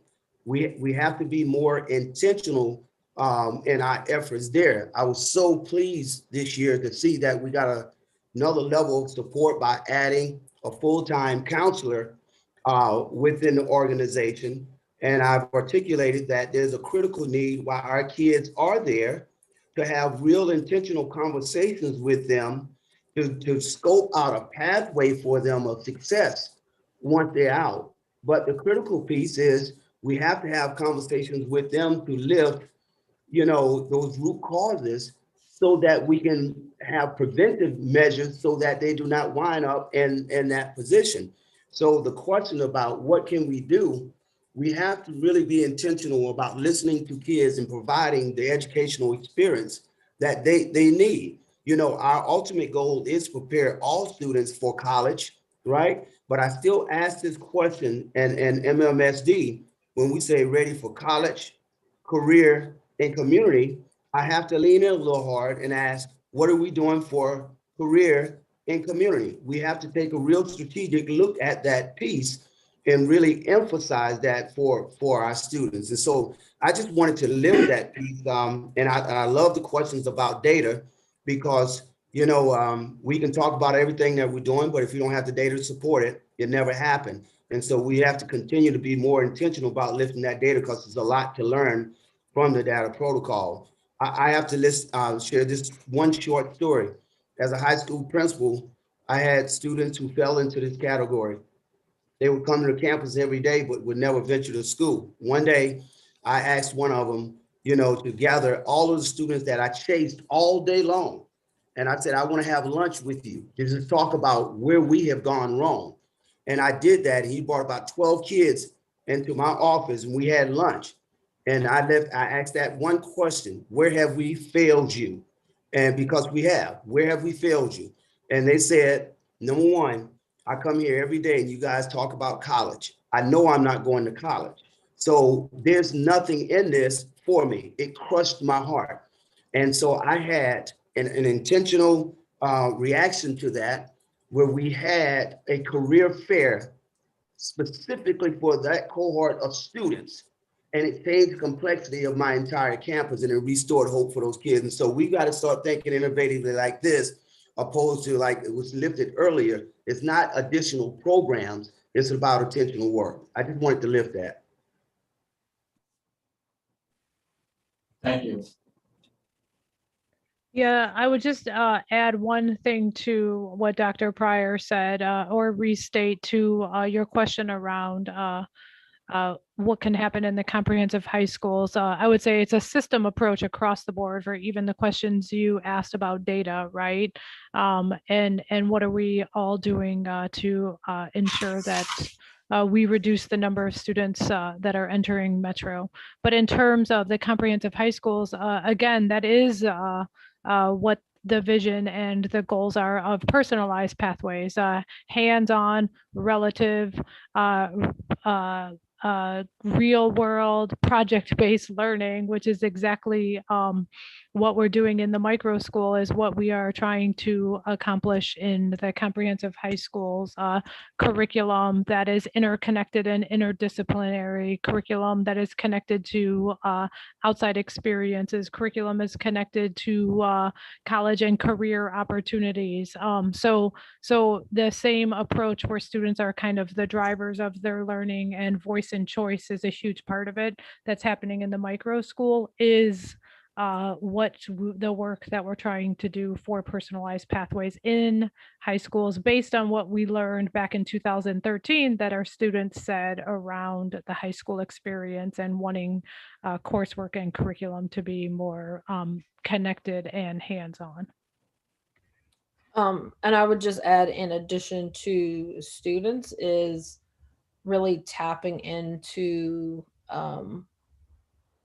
honing and supporting great teachers. I think our micro schools wouldn't be in the place they were in without the amazing support of our teachers and their vigor for education. And you know, we heard from one of our teachers last year who talked about this renewed sense of being an educator, and just recognizing that leading with compassion and empathy is not weakness, but it's a sense of belonging and support and building a school community. So when we talk about replicating what's at the micro school to comprehensive schools, I would say, and not because you can't replicate it, I don't think, because I think both micro schools have something very, very great, but also different, but the same, which is very confusing, I know. But being able to take those great pieces of great teachers who have buy-in and believe in their work and are passionate about what they are doing, knowing that it's bigger, knowing that it's more than just an assignment, more than it's more than just creating a slide deck to stand in front of a classroom, but they're still in it every day. So we have great students, but we also have amazing teachers to help facilitate that learning. Absolutely, thank you, especially about uplifting the teachers who are very vested in this work. And I guess the part about replicating, or not replicating, but making it common practice in high schools is just trying to bring that innovative pedagogy to our high schools, instead of kind of the, you know, desk by desk kind of. Anyway, Dr. Jenkins, before we wrap up, do you want to add anything? I see a lot of. I just wanted to share, first of all, thank you to our team. They did a wonderful job tonight presenting, and I hope that you had a lot of the questions answered for one. And I just know, I go back to the word of the students in the last slide that talked about wanting more teachers, but not just any teachers. They wanted teachers that care. And when you're talking about students who have gotten off track, teachers at the beginning and teachers at the end still make the difference. And the student recognized that. So I think we have a lot of work to do, but I want to thank the team and how they represented us tonight. And we know fundamentally, we are just not across the country. We do not have the resources to address all the issues that we need to address. But I think we have to become very intentional about the resources that we have. And our children are not lost. They just need to be connected with us, all of us, not just in the school system. I thought you brought it up well. We need to look at this from a federal and a state and a local level. And children will rise and once they're reconnected and know that someone cares about them. And that's out of the words of the kid in the PowerPoint that you know from Metro.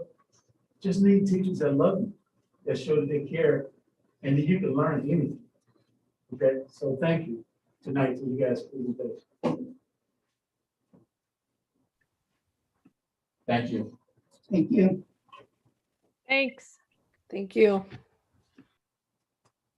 All right, and with that, I think we are going to go on to the next item of discussion, which is reopening instruction and operations update, including summer school. Lisa and Dr. Jenkins, if y'all want to kick this off. I would be happy to kick this one off. I tell you, just seeing where we are right now from nearly a year ago, March 13th, when we started just seeing things shut down around the country, to getting right now, well, we're getting close, we're very close in terms of having staff in our community, in the country, with the vaccinations. Just new news coming out about Johnson & Johnson. That's exciting, right? And just the fact that we see our numbers in our community dropping down. We know that throughout the state in different parts, we know out the country, throughout the country, there are still areas where it's still very tough. But based upon what we're looking at in terms of our metrics in our area, and the dashboard that we have in terms of trying to make a safe return to school with our students and with our staff, and where we can be responsible to our community. We're very excited to talk about this reopening here tonight. Our team's here, they're here, they're prepared to talk about it. And the energy, the buzz, and there are still challenges. Let me say that, that's real. Everything that you hear from not only public health, but from CDC, everyone's consistent that we can begin to reopen if the mitigation strategies are done and done well. If we're taking the precautions that we need to take and paying attention to not only public health, but also CDC, it's real.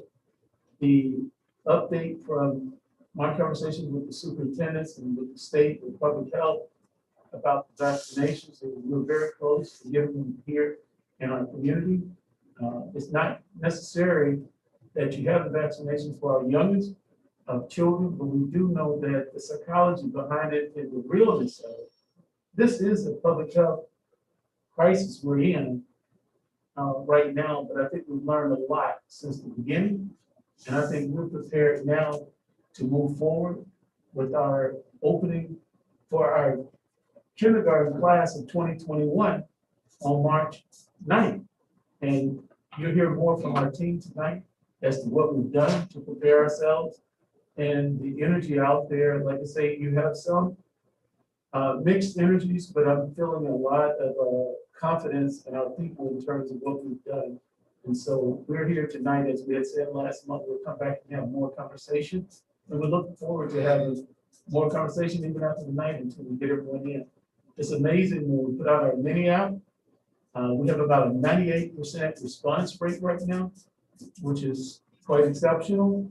And then the percent of students, families on average, and saying that they want to come back to in-person learning is just quite amazing. Across the board, we're talking about 6 to 7% average in all of the kindergartners, and in some schools up to 70% who are indicating that they want to come back in person. Our team, they've done just an exceptional job of trying to make sure those individuals who are hard to reach, that there were some in-person, personal attention given, trying to make sure we get all of the responses we could. I can't thank our principals, our custodians, just the building staff enough for how they've been so intentional about trying to make sure that we get the voices from everyone. So we'll open it up, Lisa, and just say thank you for all of your leadership in this as well, and also Ms. Stanford and Dr. Clarity for their work at the elementary level. As the elementary will lead the way for the rest of the district, and also as we begin to engage in our co-curricular conversations with our medical advisory team. Thank you, Dr. Jenkins, for starting us off on our conversation about reopening. I am going to turn it over to Carletra Stanford and Tremaine to update a little bit on where we're at with elementary and the work that we've been doing with our principals for reopening. Thank you. Good evening, everyone. So as Dr. Jenkins mentioned, we had a lot of great success around our returning preference app. We are at 98% completion, but I also want to just acknowledge the equity pivots that we were able to implement and just the work of Bree and Chelsea Tubbs, the RPO team, Nichelle Nichols and her team, as well as various social workers throughout the district who actually went door to door this weekend to meet with, to talk with parents about getting them to complete the survey.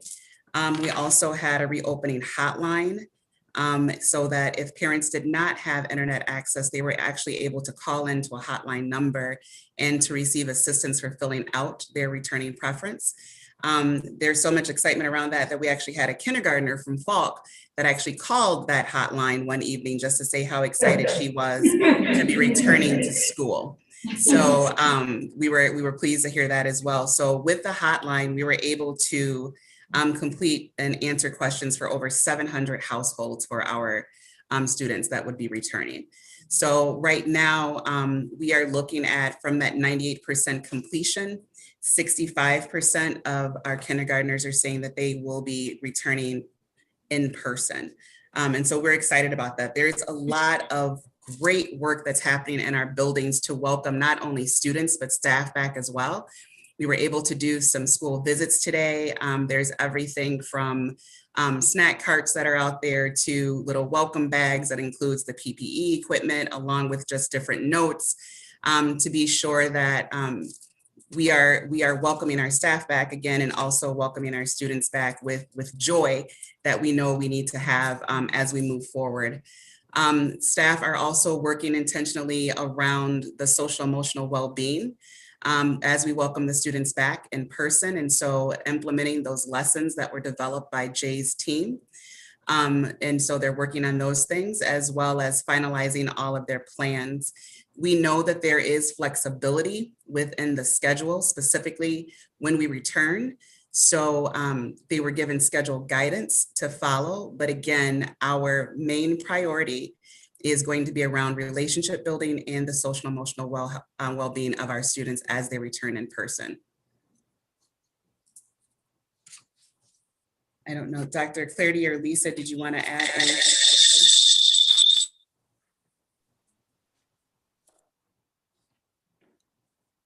No, thank you, Carletra. And I'm talking to a mask. I'm not sure if everyone can hear me.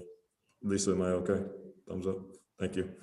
Yeah, so everything that Ms. Stanford says, I want to give great gratitude to Chief Stanford and Chelsea Tubbs for their diligent work on this, as well as leadership of Lisa. I think the one thing I wanted to add to her presentation was the collaboration between principals and SBLTs, and on how that was such a significant part of the readiness, and both in making sure that the safety mitigations were in play and ready to go, but also understanding that crucial experience that our kindergartners are going to have on March 9th. We're excited for being able to see that. It's a beautiful moment when a student enters the building of education for that very first time, and we can't take that lightly at all. We know that usually happens in the fall, but we're going to do it in March, and it's going to be a phenomenal experience. So we're excited for that opportunity for the students and families. And again, thankful for the collaborative work between leadership in schools and readiness. Also, I'm sorry, I forgot to mention as well that all of our schools had orientations for our kindergarten parents. And so they did those in person with question and answer sessions. There are also videos that have been developed for parents as well to be able to see exactly what their students are going to be experiencing on that first day. Everything again from how they're walking into the building to what classrooms are going to look like. So they are really prepared and excited again for welcoming our first group of scholars back to school on the 9th.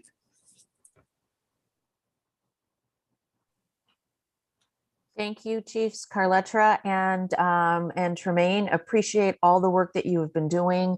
I know that there has been a lot of personal contact, working with principals, long hours, early mornings. So just really appreciate the personal investment that I know both of you have made and the professional work that you've done to make this lift for our first day for our very own kindergartners to start in about a week.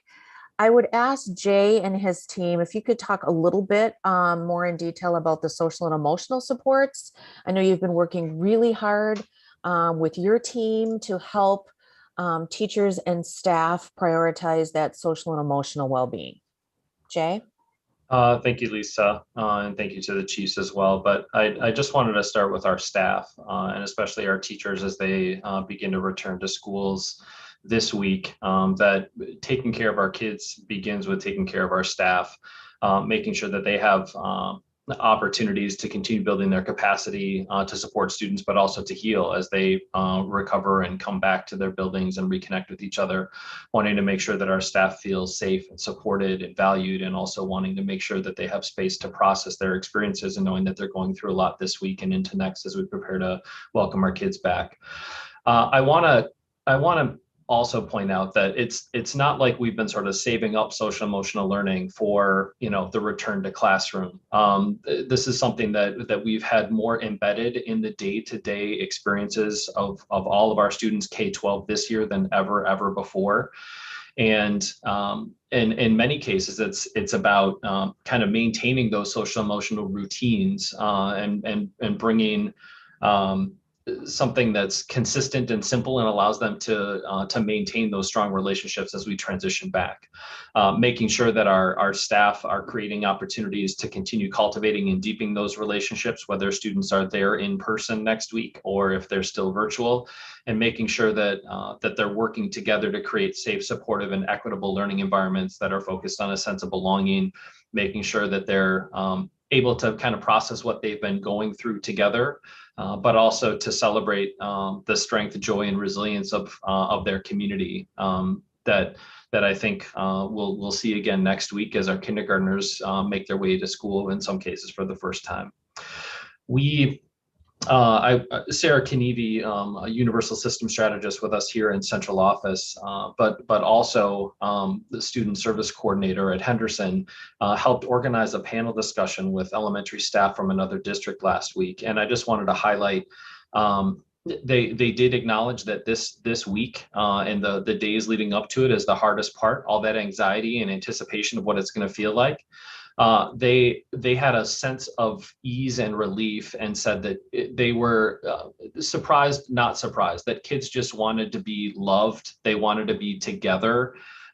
They just wanted to be in community with each other, and they wanted to just continue to sort of leverage those relationships. And I think that's what we're planning to have happen. But in terms of schedule, making sure that we're starting the day with a morning meeting to really ground kids, whether kids are still virtual or they're in person, that's a healthy routine that they're going to maintain. making sure that there's a block for explicit cell instruction to make sure that we're working our way through some of those specific things that we know kids will need to process as they go through this big transition. Making sure that cell strategies are embedded in other parts of the day, more academic instruction, and then kind of wrapping up the day with a circle. But also making sure that they're taking lots of breaks, and making sure that there's unstructured time just for them to be kids in the space. And the very last thing that I wanted to hold up is even recognizing our need to support families through this. There are families this week that are having conversations with their kindergartner about what it's going to be like to go to school next week. There are families this week that are also having conversations with their children about the fact that they're going to be staying at home and staying connected to their class virtually. And so especially thankful for a collaboration with Nichelle's team to put those resources together in multiple languages that we'll be sharing later this week. But recognize that there are so many pieces to this, but in many ways, in that being virtual has been so hard, coming back is what they've been waiting for. We're excited for that. But Sarah, I'll turn it over to you. I know you're kind of on the ground every day working with your Henderson colleagues. I wonder if you talk just a little bit about the prep work that you've been doing. Thanks, Jay. I think I'm going to just add some specificity because you really covered it pretty thoroughly. We've all are in the middle of collective trauma, and we know that for our students of color, particularly our Black and Brown and Indigenous students, this has affected them differently. And we will not make assumptions about how any of us are coming back. So the partnership with our BHS clinician at our school in particular, and this idea that we're just holding complex emotions as staff and as students. We're feeling excited at the same time that we're feeling a little scared. We're feeling super happy to be back together at the same time that it makes me nervous to be back together. So we've written a lot of lessons around feeling a lot of things at the same time, experiencing complex emotions and adapting to change. And the really cool part about virtual learning is we have a depth of relationship with families that we've just never had before. So we're paying attention to talking to one another about that. Teacher to parent, teacher to grandma, whoever it is that shows up in the Zoom space, we're spending a lot of time thinking about what that's going to be like when some of us are at home, some of us are at school, and how we'll stay together. And then we've planned, like Jay said, morning meetings and lessons that can happen concurrently, both for those kiddos at home and for the kiddos at school. So this is a long time coming. I think if I were to ask my colleagues, I think exactly what Jay said. This is the height of our anxiety, and we'll just need to see what it feels like next week as we come back together. We're in a transition. We have been with these kiddos for 7 months. We deeply know each other. And so we're going to rely on that knowledge of what we have for each other, or of how we know each other. We're also going to rely on the routines that we've used in the virtual setting. So this isn't necessarily a beginning for us. We're just transitioning from one way of being into this next stage. So I feel like that's the work that we're up to. Thank you, Sarah. Lisa, I'll turn it back to you. Thank you. I appreciate that, Sarah. Thank you for giving us some of the experiences that you're actually feeling and living in a school, right? Boots on the ground every single day, talking to people who are both excited and nervous for going back to school and moving forward. So thank you. I think that Rochelle is on from HR. Rochelle, can you talk a little bit about how we are dealing with getting staff back into buildings safely and what some of the processes HR is employing right now to make sure we're taking care of people? Absolutely. Thank you, Lisa. So we have been working very closely with our operations team to do building walkthroughs in all of our buildings to make sure that our buildings are ready to go, and have focused and doubled down on our elementary buildings over the last couple of weeks. Within these walkthroughs, we are including principals, their reopening teams, secretaries, as well as MTI reps. And we're going through and we're talking about the classrooms, answering questions, talking to the nurse just to make sure that they're set up and ready to go. If there are areas that we need to double down, we're also helping them troubleshoot and think of different ways to make sure that our staff and students are ready to go and ready to come back and welcome our students.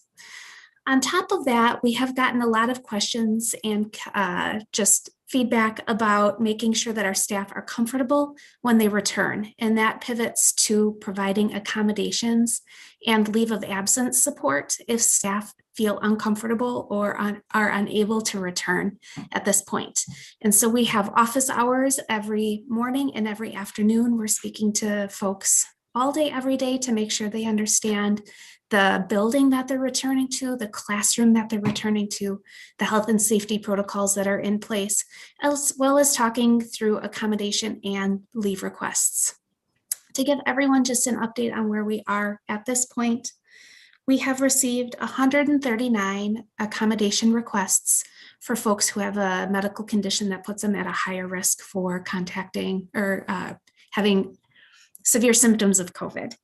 At this point, we have approved 113 of those 139, and the rest are working through final approvals, getting additional information, and a couple that we're moving to a leave of absence option.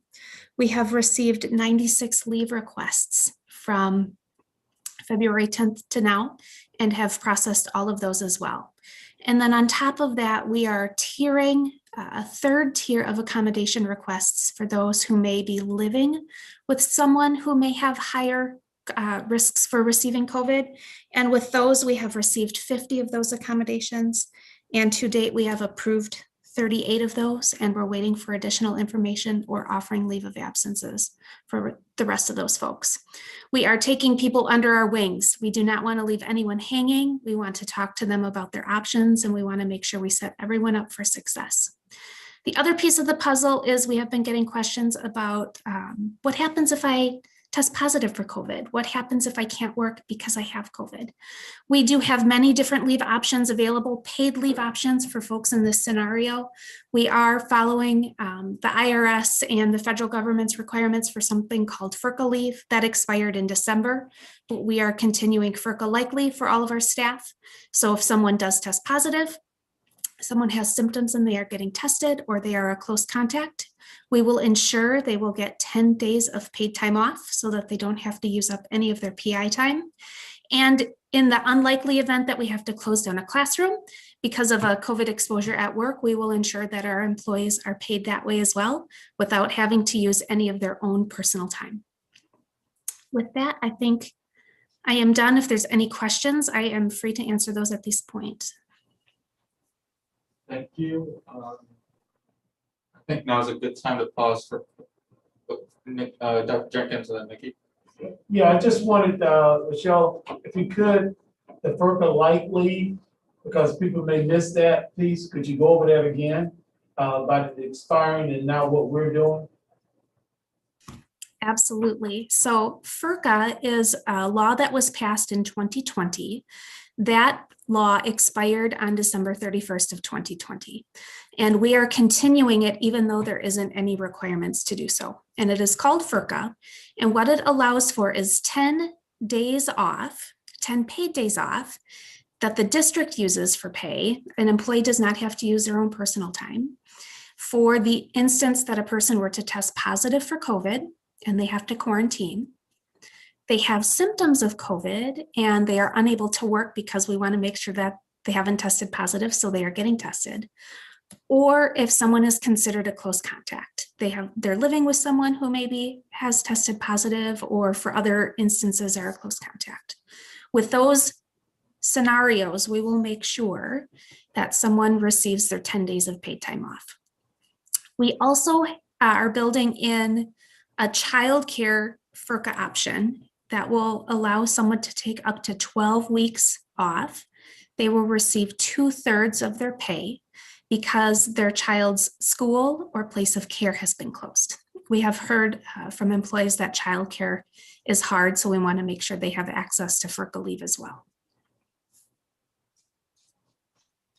Thank you. Nikki? Yeah, I have a bunch of questions. Sorry, gotta read my own handwriting. So give me 1 second. Heard a lot about masks and teachers SEAs, especially I'm hearing from SEAs about having to reuse masks. Do we have enough that people won't have to reuse them for sanitary conditions? That's my first one. Do you want me to go? Let's keep going because I'm going to defer that one to Chad and Jay. Perfect. Third, our school at Marquette, which is one of the schools that is mine for the year, is a 3rd through 5th school.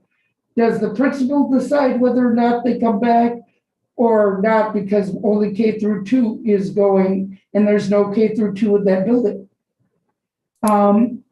What happens if there are more than 15 desks in the class?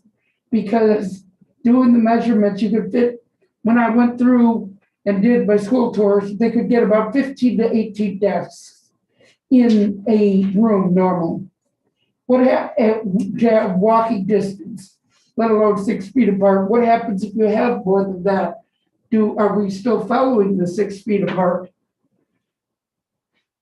And this is the one I'm hearing from a ton of special ed kids, parents, of saying, my kid has a hard time with transitions. If they start in person, can they switch back to virtual? And a lot have said they are getting guidance telling them that they have to choose one or the other, and they can never change their mind.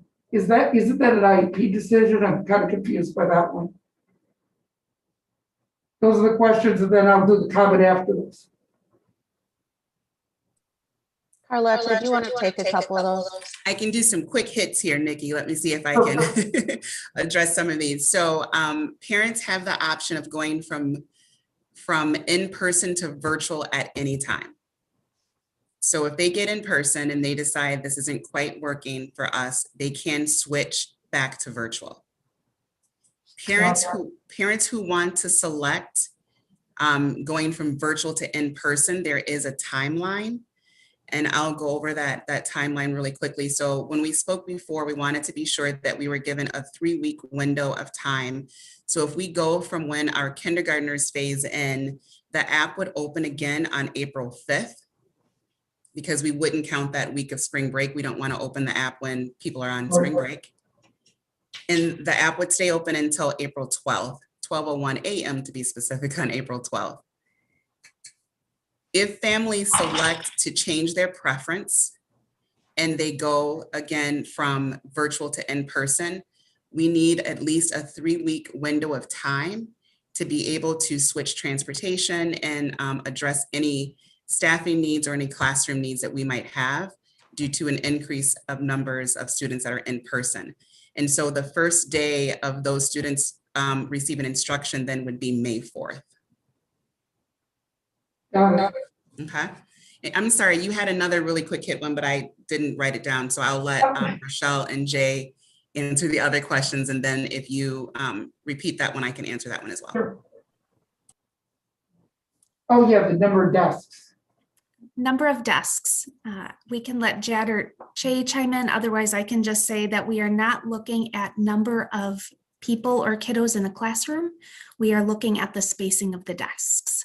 So if you can space and have more than 15 desks and the teacher in the room with 6 feet in between, we are supporting that. The 15-foot or the 15-person guidance does not exist anymore. Thank you on that. Got the switch. And the 3rd to 5th grade Marquette thing. Because there's no K through 2 in Marquette, does the principal decide how is that done? I think it's our only school like that on that. So with our paired schools, there was flexibility given as far as if 3rd through 5th grade had to return to the building, they can come and work in the building if they would like. Principals did make that decision in collaboration with their SBLT or either their CPS team. The only caveat to that is around if there is shared staff with the K through 2 building and those staff members are needed in that K through 2 building due to safety mitigations or student support. So those staff would support in the K through 2. Otherwise, they don't go back after support. Correct. Wanted to make sure. Sorry for all the questions. No problem. And I got the 3-week window, got the virtual learning. And one thing with the hot water, I know kids don't like putting their hands in cold water. Do we have any mitigation strategies?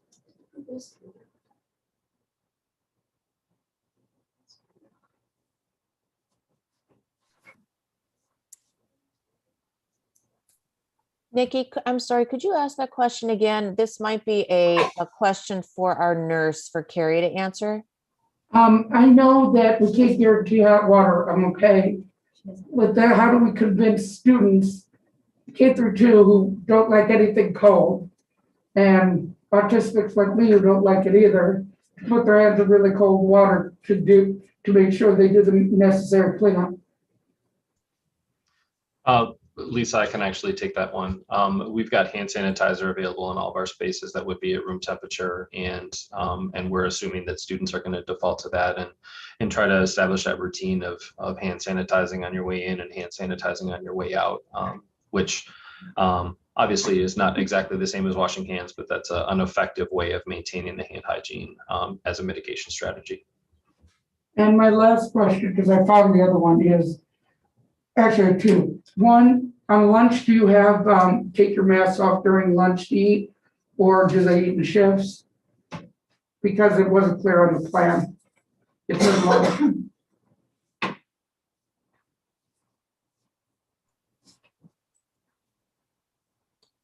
Carletra, do you want to talk a little bit about how schools are handling lunchtime for students? Yes, so with lunchtime, students will eat lunch in the classroom, and that will be a time in which they have their mask off, but they will still observe that 6 feet distance. But we know that they do have to remove their mask in order to eat, so that will be the time when they will have their mask off. And this is an admin question, so I don't know who can answer it, because I haven't been on our website in a bit. Is the air quality report, I know we were getting it done according to Chad and Dr. Jenkins, is it on our website so people can see it? There you are, Chad. Hey, Nikki, how you doing? Doing Yeah, great. we received the finalized report from McKinstry on Friday afternoon, and it's ready to go, and I think we'll be on our website as early as tomorrow morning. So I think we had a couple other folks that wanted to take a quick look at it, and then we'll put it right up. I appreciate that. And my last one, I swear to God, Xavier, I promise, I apologize in advance, is will staff be able to keep their benefits on FERPA like they're taking like 2/3 pay? They're not going to lose their benefits, correct? That is correct. They will not lose their benefits. Perfect. I'm done. I'm out. All right. Thank you, Nikki. Savian, can I just add something really quickly? I want to make sure that I'm not providing confusion to people, but with the 3rd through 5th grade, as far as returning when they're the paired building, they were told that they did not have to return. They could decide to come in person. So that was not a building-based decision. That was something that we decided. And so that's the answer to that. Thank you so much. Yes. Thank you. All right, any other questions, or should we go round robin? Or should we just jump into the summer school? Yeah. No, I have some questions. Yeah. Okay.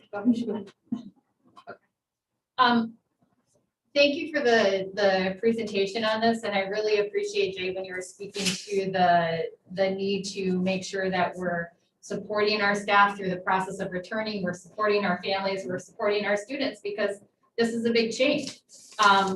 And people are going to need some support to transition into this. And so we do want to recognize that this is a big deal for families, it is a big deal for staff, and we are doing all of these mitigation strategies to make sure that we are keeping people safe and reducing risk. So thank you for all of the work on that. My question is can we get the numbers broken down by school on the percent of students who want to return? And do we just have the kindergarten numbers right now, or do we also have the first through second grade and the pre-K numbers? And would you be able to get those to us? We do have them, and we will be able to get it. Okay. We'll And- give them out to you tomorrow. Okay, sounds good. And then are there any schools or classrooms where we are over the number of students who want to return who will fit in a particular classroom? And given that we have the class sizes of up to 18 for our, K to 3s, that may not, be an issue right now, but I'm just wondering if we have any of that information yet. That is not an issue right now. But that is definitely something that we are planning to just be sure that we're being proactive. So as we get ready for the next window and parents being able to change their preference, to be sure that we are looking at the number of students that can fit in each classroom and how that will impact additional class sections that might be needed or staffing that might be needed.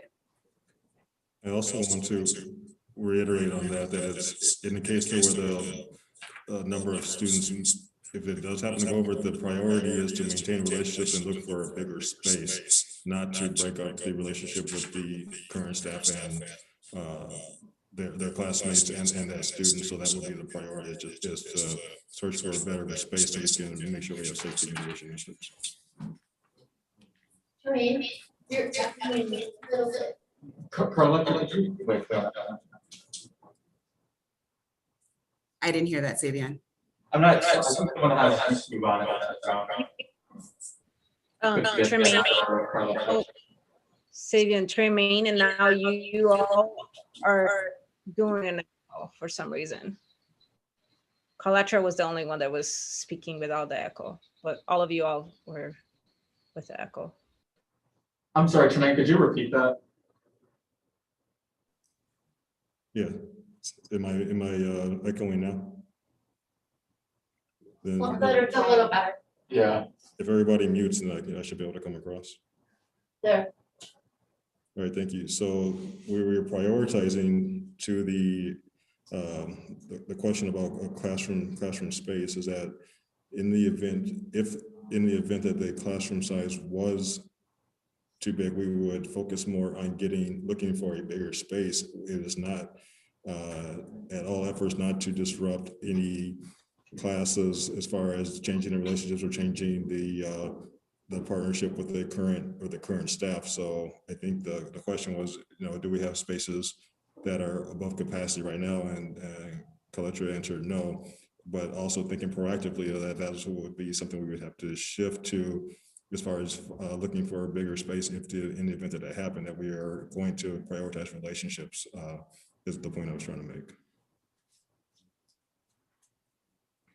Thank you. Okay, that makes sense. And I would see that maybe being more of a problem as we get up into the higher grade levels, the 3rd to 5th grade, which have bigger class sizes in some of the schools. So just making sure we're reserving some of those spaces, knowing that might be an issue going, forward after spring break.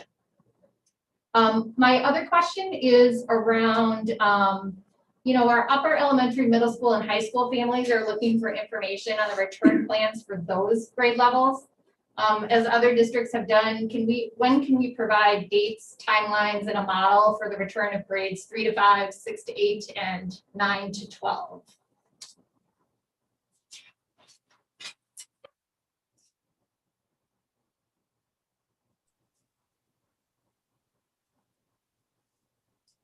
I think that once we start to learn from what is going to happen when we bring our kindergartners back, that we will be gathering some more data, and we'll be able to share with our families when we have a better answer based on data and where we're at with vaccine, and also the plans that secondary have. I know that people are wanting that information and want to be able to prepare.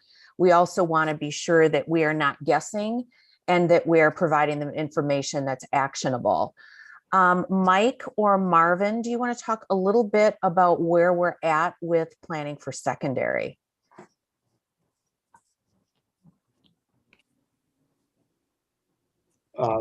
Yes, Lisa, we can provide some context here. First of all, on the secondary side of the house, we see this shift in 6 buckets, if you will. The first bucket being operational and safety, second being scheduling and instruction, third, student support, fourth is co-curricular activities, fifth is around communication, and the sixth is around staff orientation.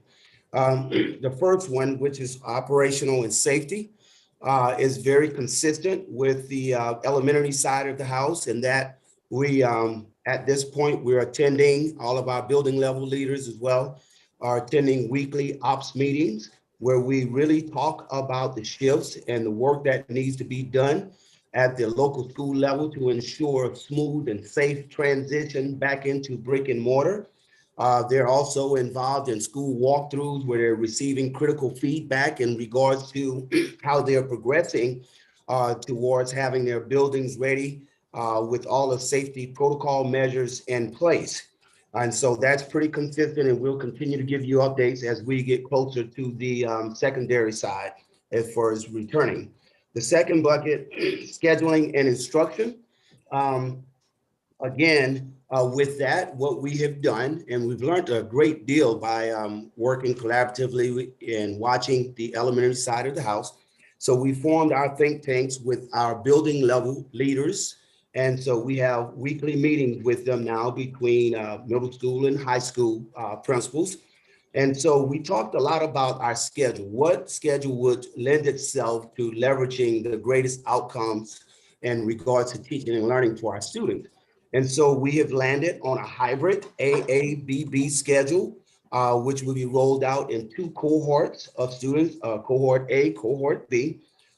We've collectively decided that we would go with the concurrent teaching model, which they feel would leverage the greatest opportunity to ensure standard-based rigorous instruction for our students. And we decided, again, and being in unison with the elementary side of the house, asynchronous day being on Mondays to ensure that we have consistency for families.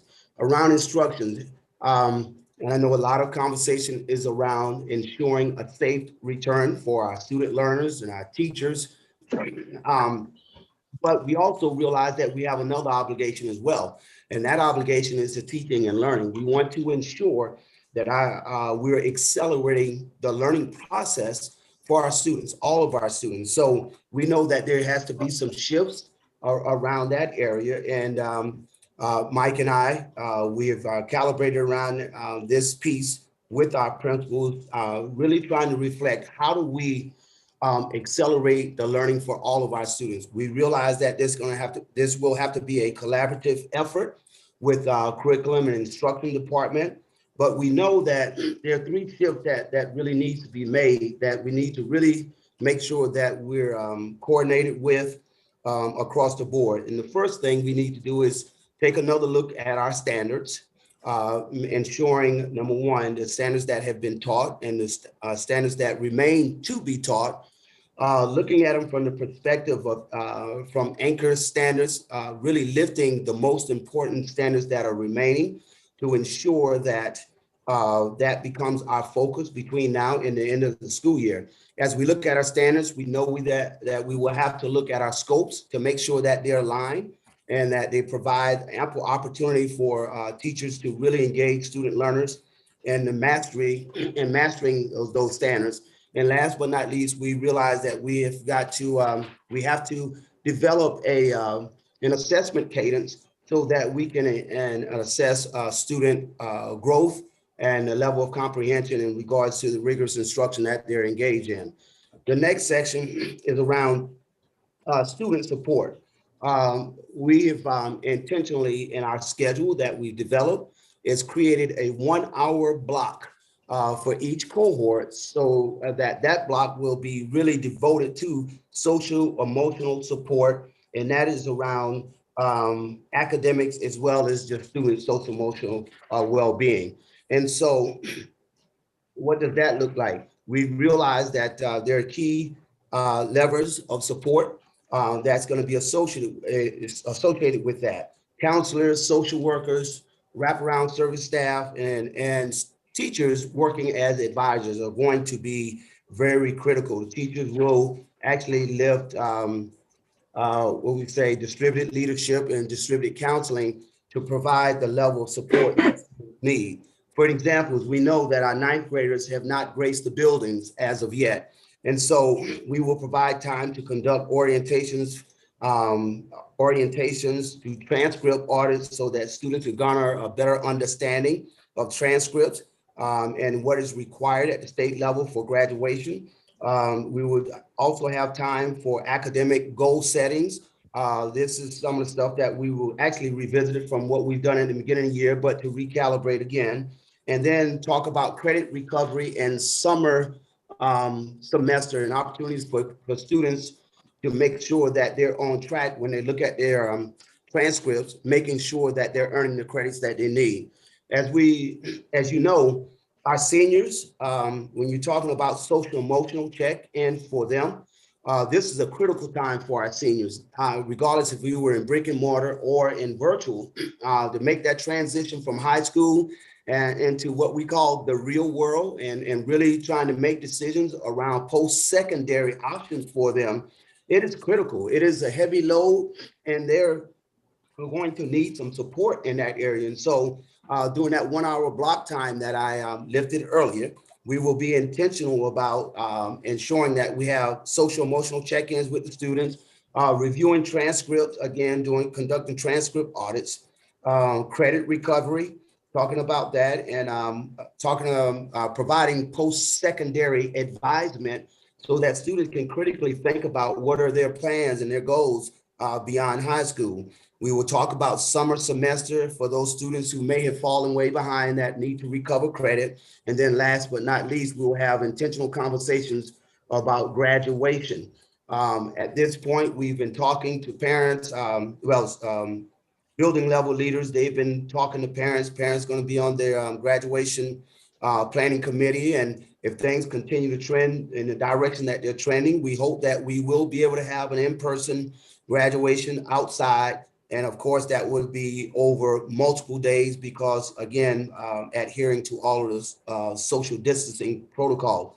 At this point, I'll pause and have Mike come in and he can talk about some of the co-curriculars, communication, and staff orientation. Thanks, Dr. Pryor. Actually, I'm going to speak a little bit about a few things that I just want to add.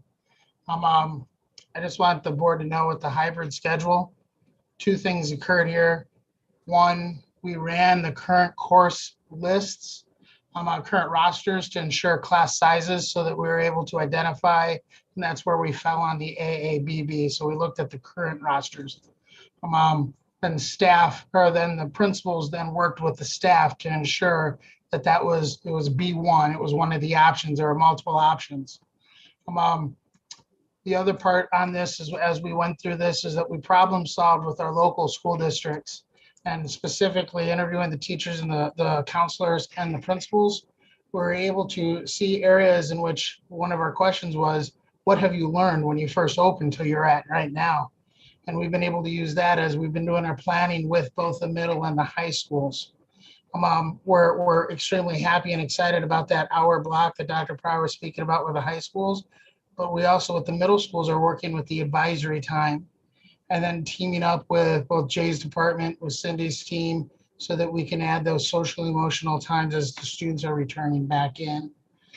For the co-curriculars, we're looking at it in two aspects.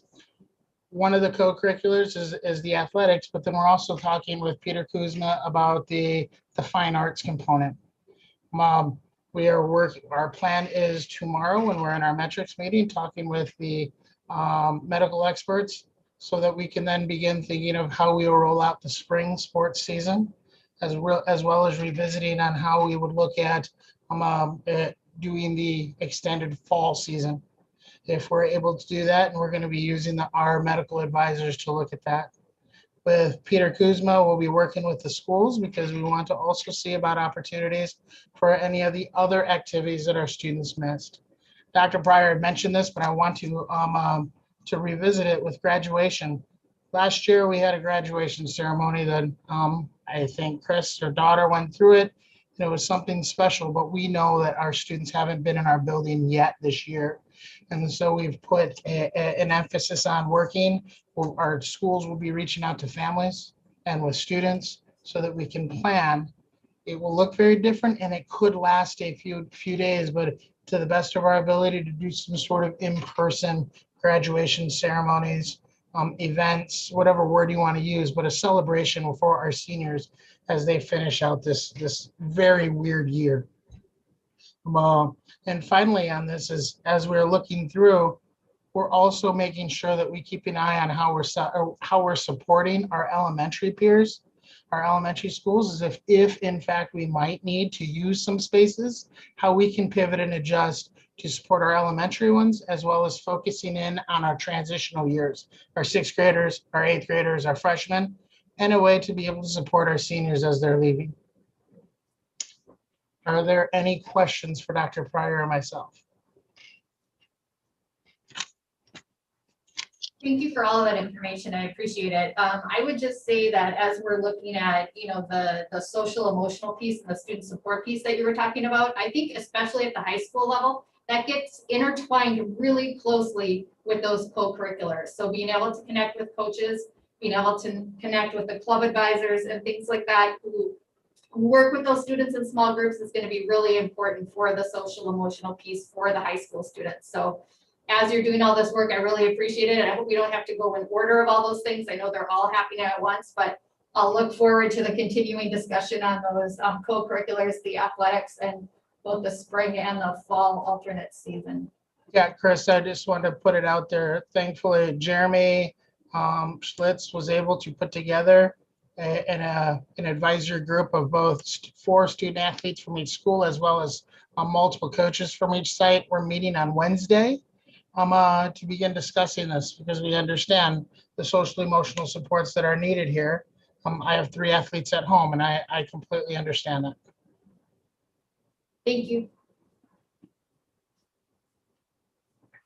All right, thank you, Dr. Jenkins. Yeah, just one thing I want to make sure that I emphasize, everything we're doing is based on health and safety first.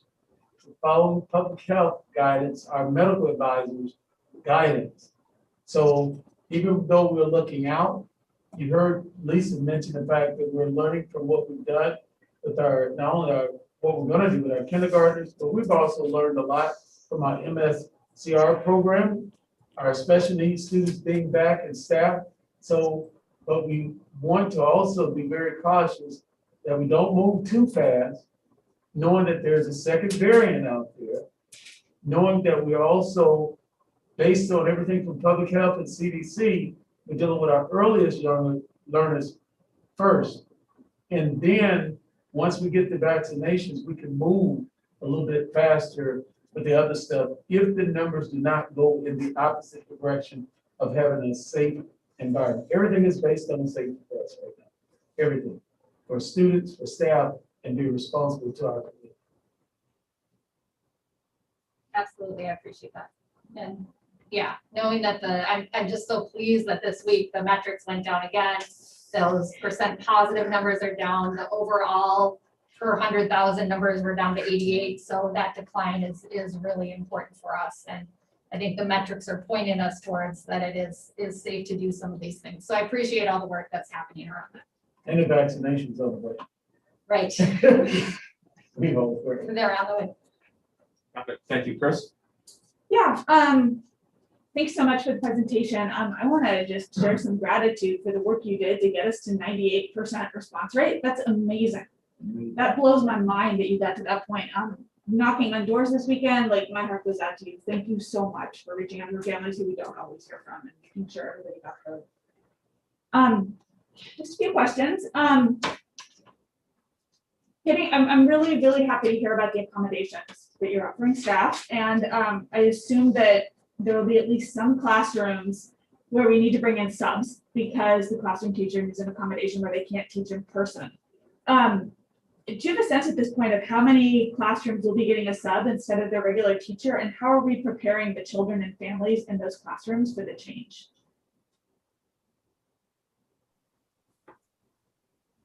great question. So we actually have very few subs that will need to be in classrooms. A majority of these accommodations have been approved, allowing the teacher to continue to teach virtually and not needing to pull our subs.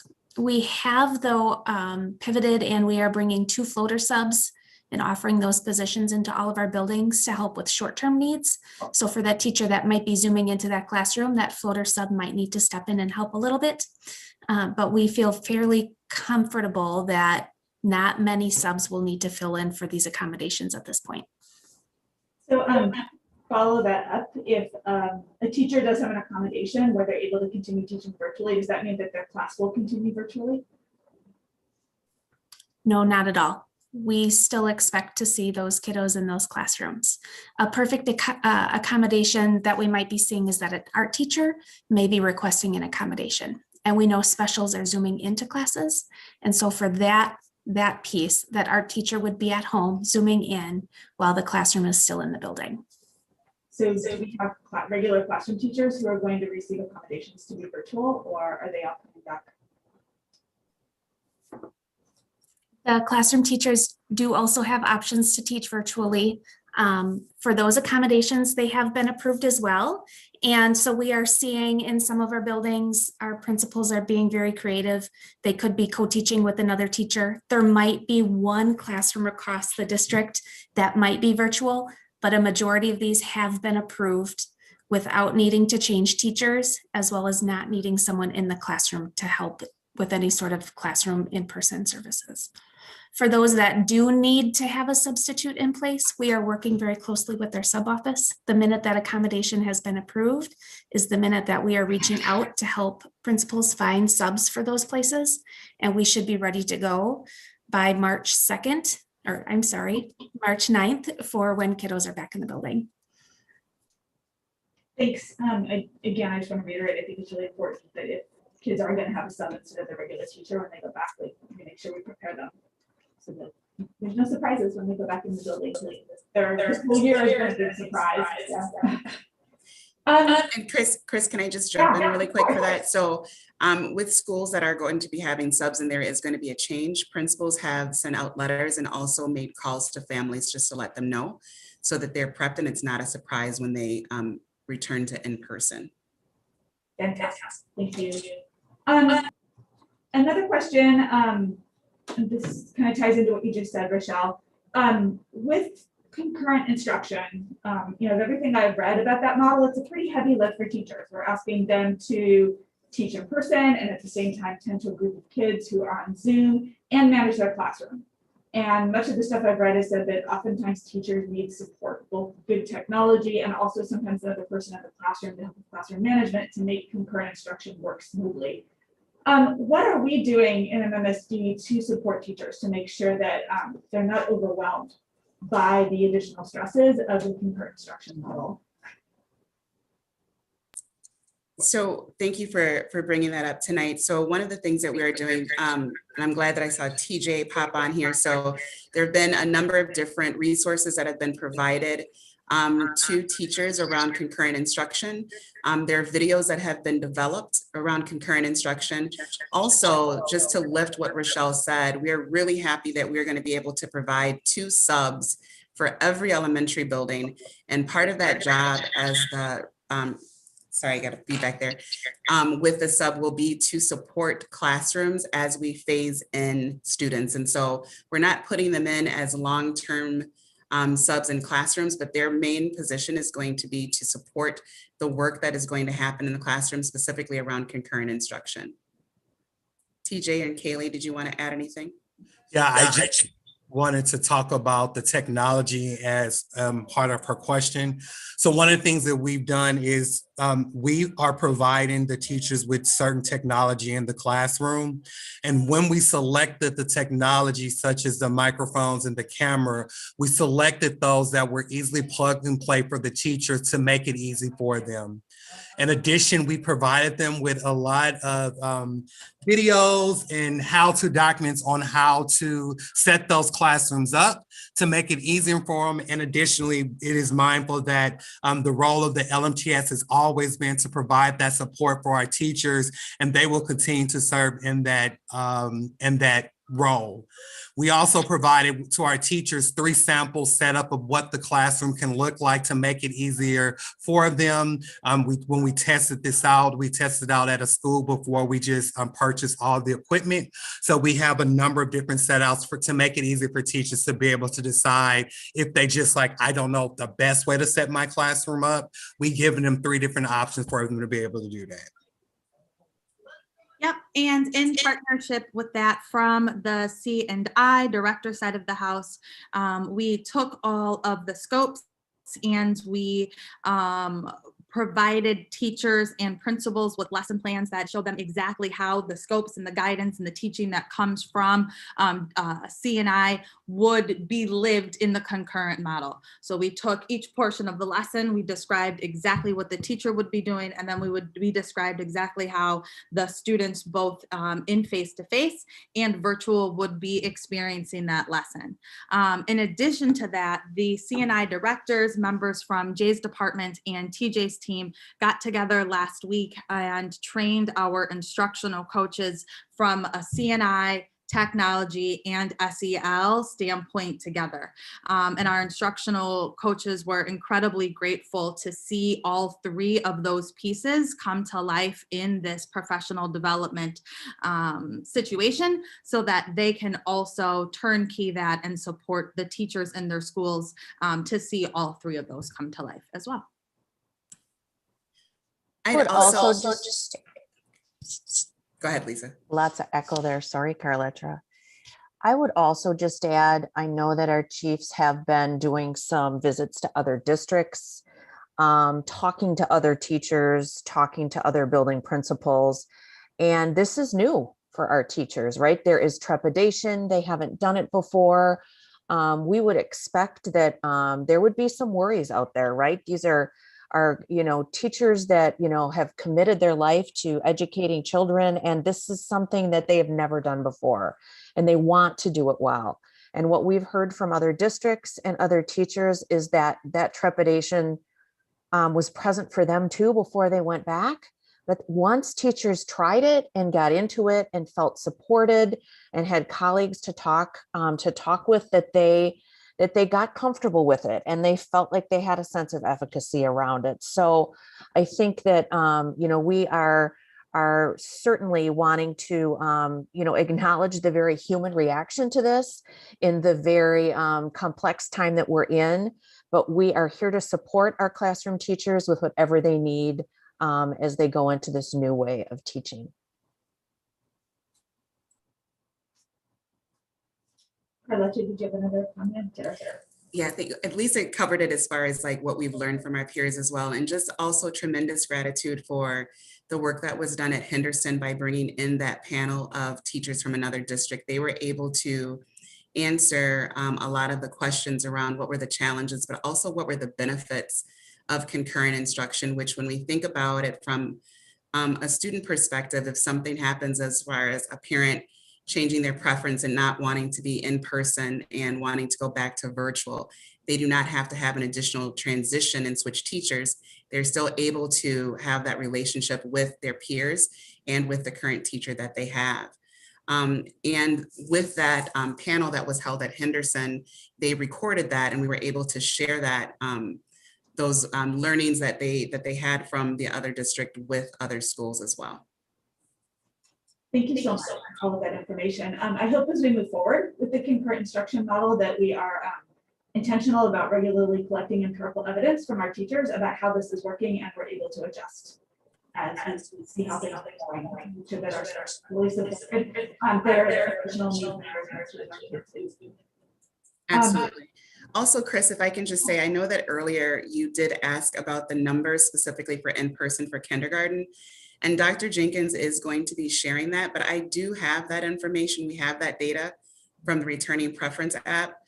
Do you want me to give a general overview, or would you just like to wait until Dr. Jenkins shares that information with you? You can go ahead and share it now, and I'll still figure it out. Okay. You don't have to, I'll read it. All right, so for kindergarten in person, We have everything from Alvium, who will have 80% of their kindergartners returning, to Hawthorne, that's at 46%. So I'll just go from the highest percentage of return to the least percentage of return. So Alvium's at 80%. Alice is at 76%. Nuestro Mundo is at 73%. Crestwood is at 73%. Falk, Henderson, and Franklin are all at 71%. Olson is at 69%.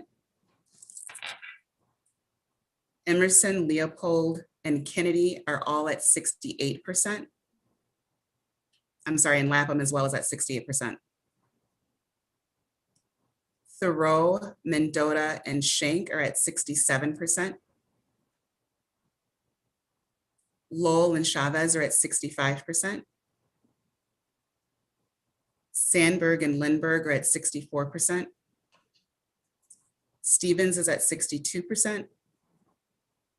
Orchard Ridge is at 61%. Shorewood is at 60%. Lakeview is at 59%. Hegel is at 58%. Midvale and Gompers are both at 57%. Muir is at 56%. Van Heist is at 47%. And Hawthorne is at 46%. And that's for in-person for kindergarten. So, my last thing is just a quick comment. I feel like this is a hard thing to say because we're working so hard to make things the next couple of weeks. But we also, Carlotta, can you mute? yeah, thanks, Carlotta. I think we have to be really cognizant of the fact that parents right now are making decisions about the fall. And we need to be really intentional about communicating what fall is going to look like to parents who might be making decisions that could impact enrollment. Are we going to be in person? What are our virtual options going to be? What's our instructional model going to be? What are co-curricular and athletics going to look like? We need to be getting that information out to families because I wouldn't want lack of communication to impact our enrollment for the fall. So just thought I'd put that out there. Thank you.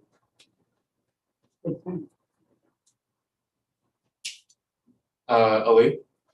Yeah, just really quickly, I want to thank our MSCR CARES staff who finished out this past week. I think ended on Friday and did an incredible amount of work to support our educators and our essential workers and allowed for us to learn from them over the course of this school year. So I want to make sure that we recognize the work of those folks and how meaningful that has been to families and the district. I also want to acknowledge the incredible job our teachers have done with virtual learning. I was lucky enough to get to attend 5 different elementary schools who were doing Read Your Heart Out. And seeing teachers be incredibly creative with how to give students access to that like larger community while doing virtual learning, but also seeing teachers do things in their classrooms, like have all their students build forts so that they were all reading in forts or under tables or under their bed to make kind of virtual learning special in and of itself. And I think that that leads to the question of, you know, how are we creating inherently better conditions for learning while mitigating the risk of COVID for our elementary school students, especially after students have really developed consistency and a relationship to their teachers and their classrooms through virtual learning. So really getting into that, how are we going to make this a high quality early childhood learning experience? The other question I think is important to just acknowledge, although I know a lot of us have been following this, is what role standardized testing will play for our students this spring.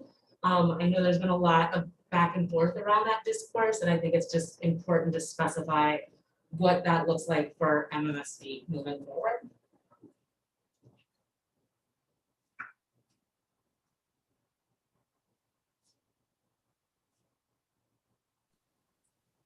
Kaylee, do you want to address the assessment piece? Ali, were you speaking specifically to state testing? Any standardized testing that we'd be doing, and I know we've moved away from math, and that would usually be what we do with our younger learners. But any kind of testing or assessment we're doing, or any adjustment to that we're doing to accommodate the needs of students returning to in-person learning. Right, and that's a great question. So with our testing, we want to be sure that we are still testing for meaningful purposes, right? That we are engaging in assessments that are for learning, not of learning. So we will continue with our assessment cadence and our assessment strategy so that we're able to take that formative assessment and that formative data and use that to continue our accelerational instructional plan. We really want to be able to be sure that when we have this data, that we're making moves in the classroom to that's going to give us the biggest bang for our buck, and that's going to be the right instructional moves. So at this time, we don't have any plans to change the assessment cadence as we have said at the beginning of this year, but really to continue to use this as a time to continue to accelerate our learning through the use of data. Thank you. And Ali, could you ask that first question again, please? The first part of your question. No, I think she spoke to it pretty thoroughly, but I was really asking, you know, how we plan to use standardized testing, or if there's adjustment to standardized testing that we're looking at the elementary level, but throughout kind of our students' experience as they return to in-person schools. I think there's a lot of fear that kids will come back to school and spend, you know, an hour sitting still in a desk taking a test. Okay, thank you. So I think Kaylee addressed that then, right? Absolutely. Okay, thank you. Nikki, did you have a final question? Yeah, Gloria, you haven't gone yet, you? No, I'm fine. Cool, I just wanted to make sure. I never got the will masks have to be reused question answered, and was curious on that, and then I just have one comment. But the mask thing, I'm really worried about having to reuse masks. Nikki, thanks for that question. Chad and his team have been ordering plenty of masks and making sure that whatever we need is available in every school. But we also just want to be responsible stewards and modeling for our students that they're not just disposable in the same way that we've learned individually, you know, to take care of our masks, and that we don't necessarily, whenever it comes off your face, it goes in a garbage can and grab a new one. And so just making sure that we're finding a respectful way to use them. You know, also recognizing that we've got adequate supply of PPE available to make sure that staff have what they need and students have what they need as well. My last comment, I'd like to amplify what my colleague Ali said, along with add a comment of my own. We've done good things in virtual learning. We've had people who've done forts, created different worlds, created different ways of communication. I've even heard of people creating their own hydroponic gardens in the 2nd grade. I didn't even know how to do that till last year. That's pretty interesting. Here's my problem. We have almost 3 months left of school, and what I'm worried about. I know the decision has been made. And although I may not agree that going back is the best thing, and I don't, that's my view. I don't disagree with anyone else, and I know I'm going to change anyone's minds. I just want to make it sure that it's as safe and creative an environment as possible, so our kindergartners feel welcome. How best can board members do that, since we can't go in the buildings because it'll affect the count of how many people are in there? Do you have any advice?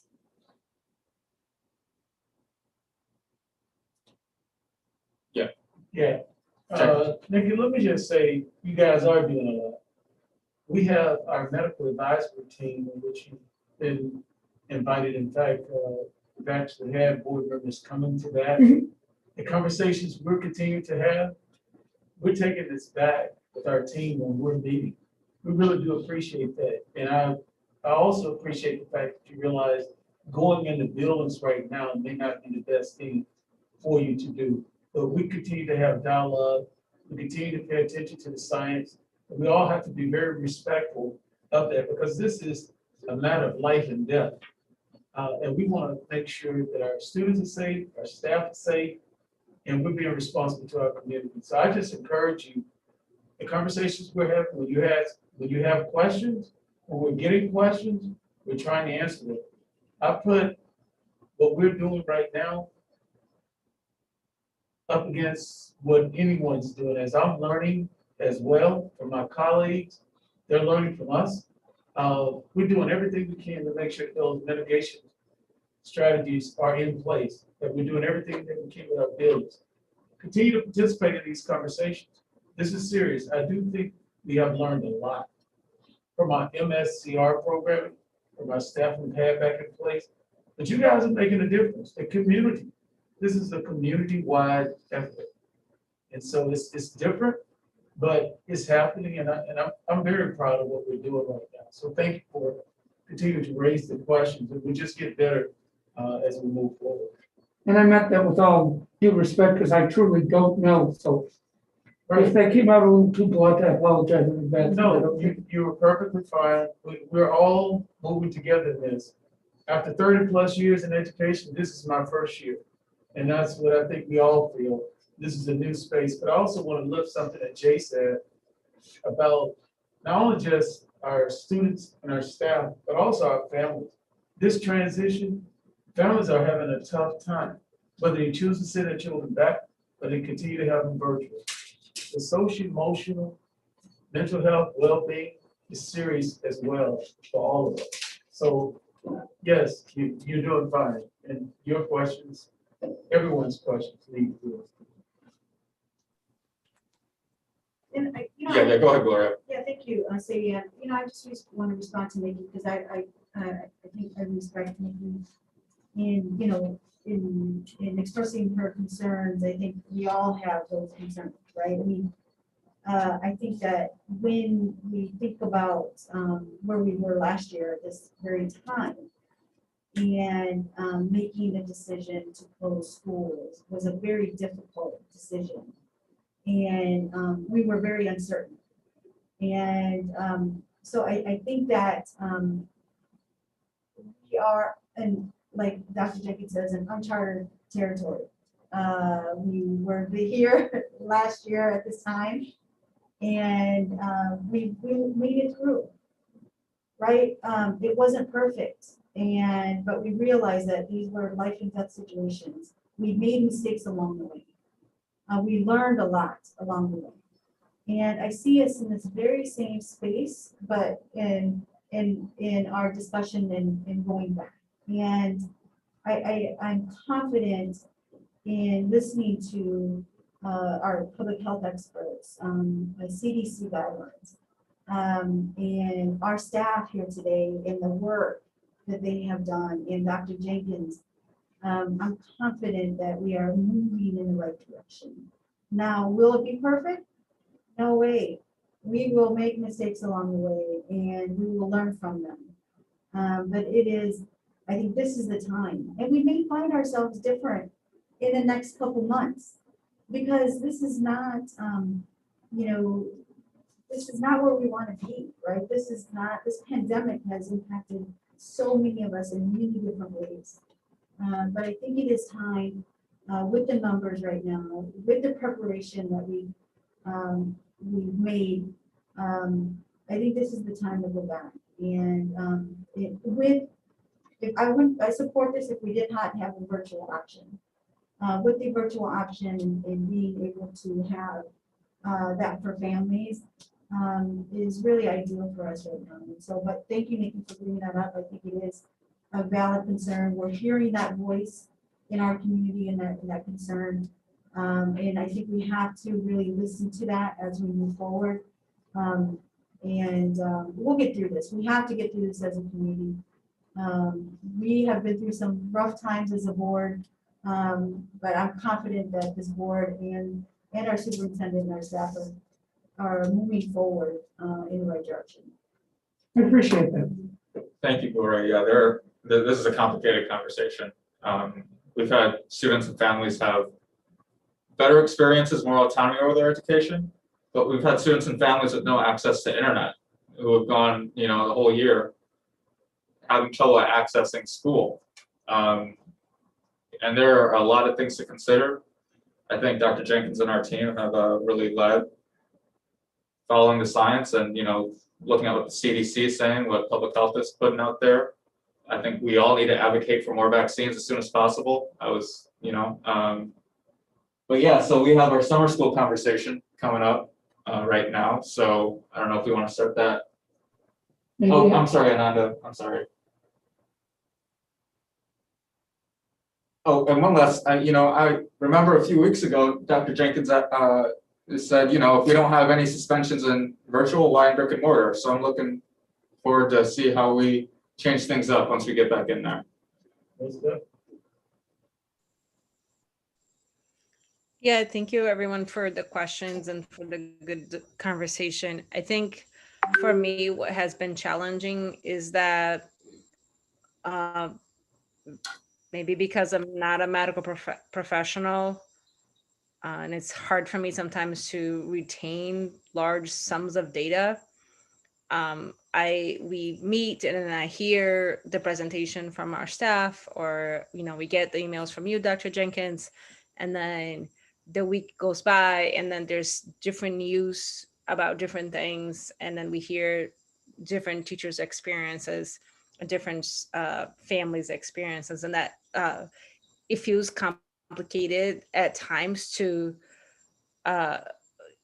sort through all of that. I think I really appreciate Nikki's opening questions. I thought it was great, and I have heard many things that she has asked, but it feels like as we're progressing, the questions get even more granular, and then sometimes I find myself answering the same questions so much so that I don't even know anymore if I'm answering the right questions. We are talking right now about kindergarten phased approach. People are talking about second grade. We talked about extensive planning supports in our buildings, and then we hear people saying that there is no plan, or they don't know where they're going to be teaching, or everything's chaos. We hear about, and we have heard from the very beginning, enough PPE will be provided, and then we hear people saying that PPE is locked in closets and people don't have access to them. We hear people wanting to advocate for staff, and then we have surveys where in almost all our schools we had either close to 50 or over 50% of a return rate. So those things in my head, I'm just going to be really frank, are confusing. I don't know how to address this in a way that is humane to the staff. We keep just asking almost the same. We just go in as around and around the same questions, and we don't seem to be like moving to a better understanding, or to, I think what you said earlier, Dr. Jenkins, to like, this should be a community effort. There's also, I have received some questions around our benchmarks, that we're not following the benchmarks that we have set for us to reopening. So I'm not sure if anyone or Dr. Jenkins, if you have some suggestions as we're navigating this, if there's places, of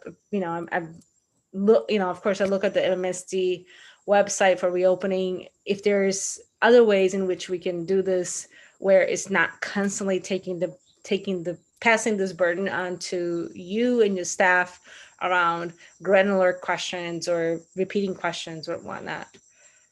I hope that went through. Yeah, one thing, thank you too, Ananda, for those comments and Nikki's questions. And I just say this to everyone, as I said earlier, 30+ years being in education, seems like the first year for everyone. This pandemic has shaken us all. And to be really frank, we don't talk enough about leadership at the federal level, the role it has played, and the way that all this has gone. I'm feeling more confident. Superintendents and myself, we were on a national call the other day across the country. This started off very slow in terms of where were we with the federal, where were we with the state, where were we with the local level, and then things are put in on the school. We're not medical experts. We're educational leaders. This is a pandemic. This is a health crisis. Even late last night, there's some discussion and disputes in the medical community about what's what. In the middle of a medical crisis, we don't need that. We need to all get on the same page. I think now we're seeing some degree in our state, I could say, coming to our public health, we're seeing a little bit more consistency and guidance, and we are going to continue to follow the science. I encourage people to look at our website, to look at our school reopening as well. We've tried to answer a number of questions. We've gotten out there in the community talking about this on a regular, but I understand from both sides. People want to come back to school, and then those individuals who are skeptical. And we realize in our community too, African Americans and Latinx, indigenous people, poor people, they're experiencing this differently. And we have to know that. And we have a plan going forward that recognizes choice for those individuals based upon public health guidance who want to come back and doing all the mitigation strategies. So I understand it is so complex. It may sound simple, but the response, and some individuals who have gone back before the metrics even that we have, or even some that are published nationally, said that it was safe to do so. But they had a choice to make in their communities. We have one to make in ours. This is one that I believe have kept us all up, because none of us can truly say that we don't want everybody to get through this safely. So I appreciate your comments, and then I appreciate that of all the board members. I appreciate you guys' support. We are here to ensure that this time we don't lose anyone because we're making an ill decision. And that's a lot of weight on everybody. So I'm happy that we have the medical partners that we do. They're highly competent. If you look at them, you can look them up. They're very solid in our community on a national level and even an international level. So thank you for your confidence in us. And when we get those vaccinations, I think we're all going to be better off. I will tell you that. And that's coming soon. We should be hearing more announcement for our state as of my recent conversation here very soon. And we're looking forward to that. We're very close.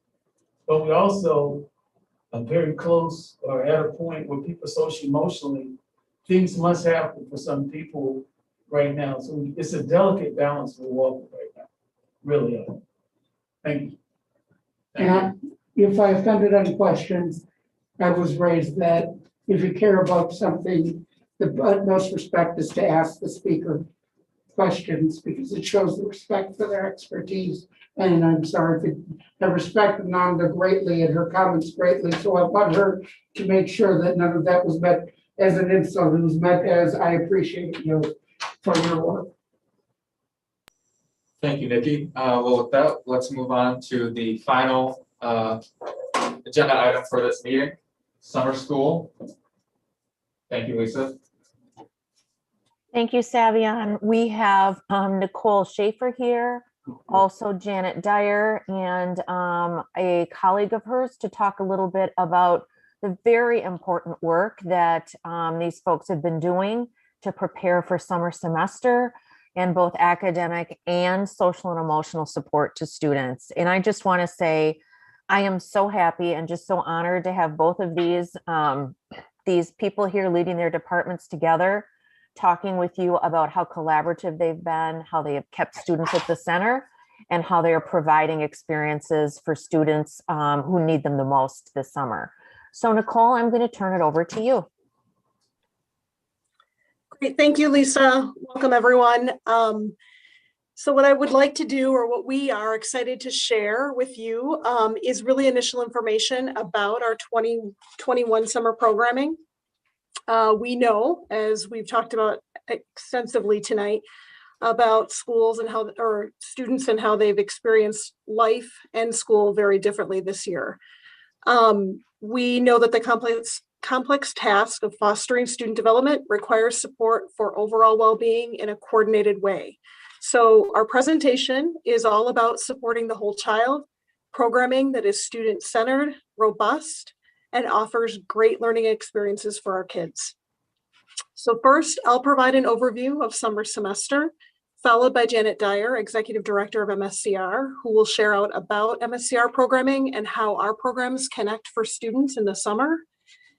Then Nathan Beck, Coordinator of MOST, will talk about community programs for our students this summer. And at the conclusion of the presentation, we'll open it up for some questions. All right, slide 2, Barb.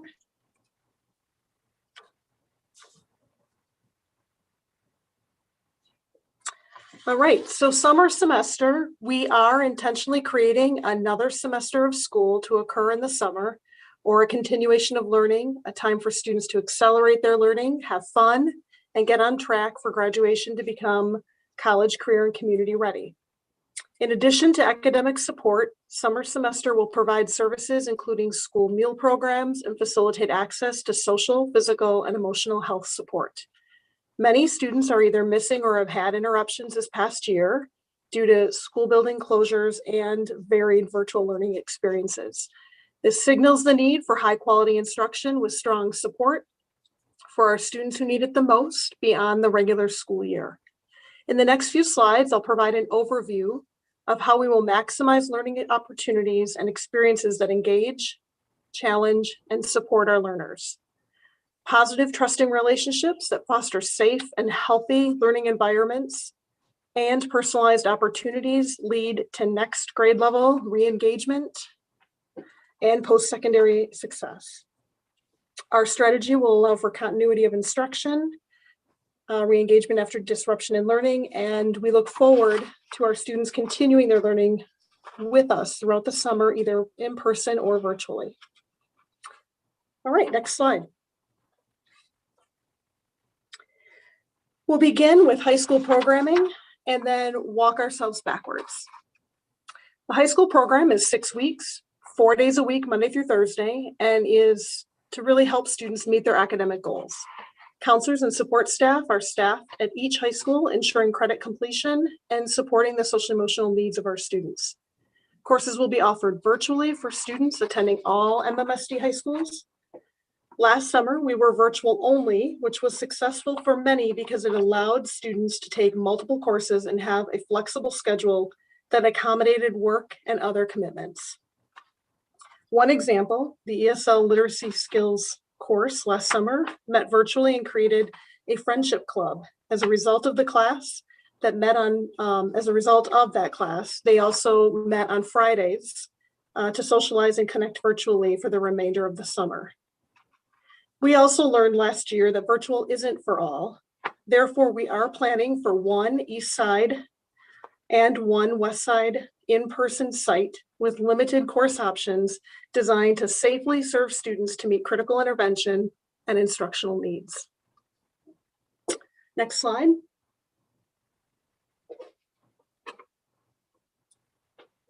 Middle school. The task of nurturing student development and transitions requires support for overall well-being with a focus on transition back to school routines, structures, and demands. Undoubtedly, students have experienced more stress, unpredictability, and transition than what is typical. A summer program that focuses on well-being and reentry will foster student success for our learners. Middle programming comprises two very critical transitions, 5th to 6th and 8th to 9th. Therefore, our program includes not only community building, academic, and enrichment time, but also a designated time for our rising sixth graders, or hashtag moving up, to engage in a course called Middle School 101, delivered by middle school counselors and support staff that include transition themes like goal setting, friendships, and conflict resolution. Our rising ninth grade students, or hashtag academy, they'll engage in group-based activities aimed at supporting social emotional learning and executive functioning, organization, and transition skills, facilitated through our partnership with the School Psychology Training Clinic at the University of Wisconsin-Madison. This program offers classroom instruction that targets the social emotional learning and skills needed for a successful transition to ninth grade. Next slide.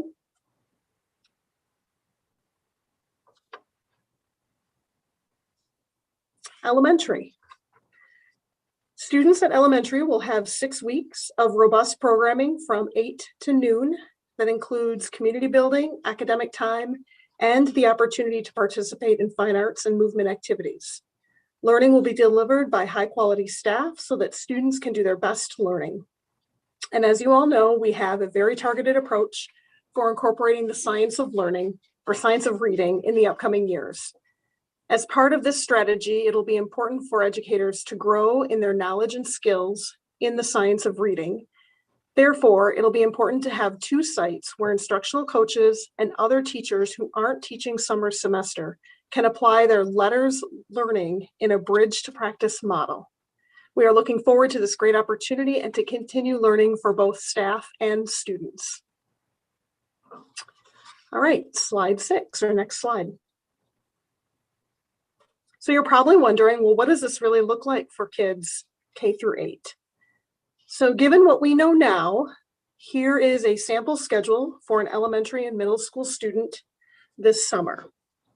Their day will start off with a soft landing with breakfast in their classroom and easing into their day of learning that includes fine arts, movement, and mindfulness, some transition time targeted learning that I mentioned earlier, and math and literacy.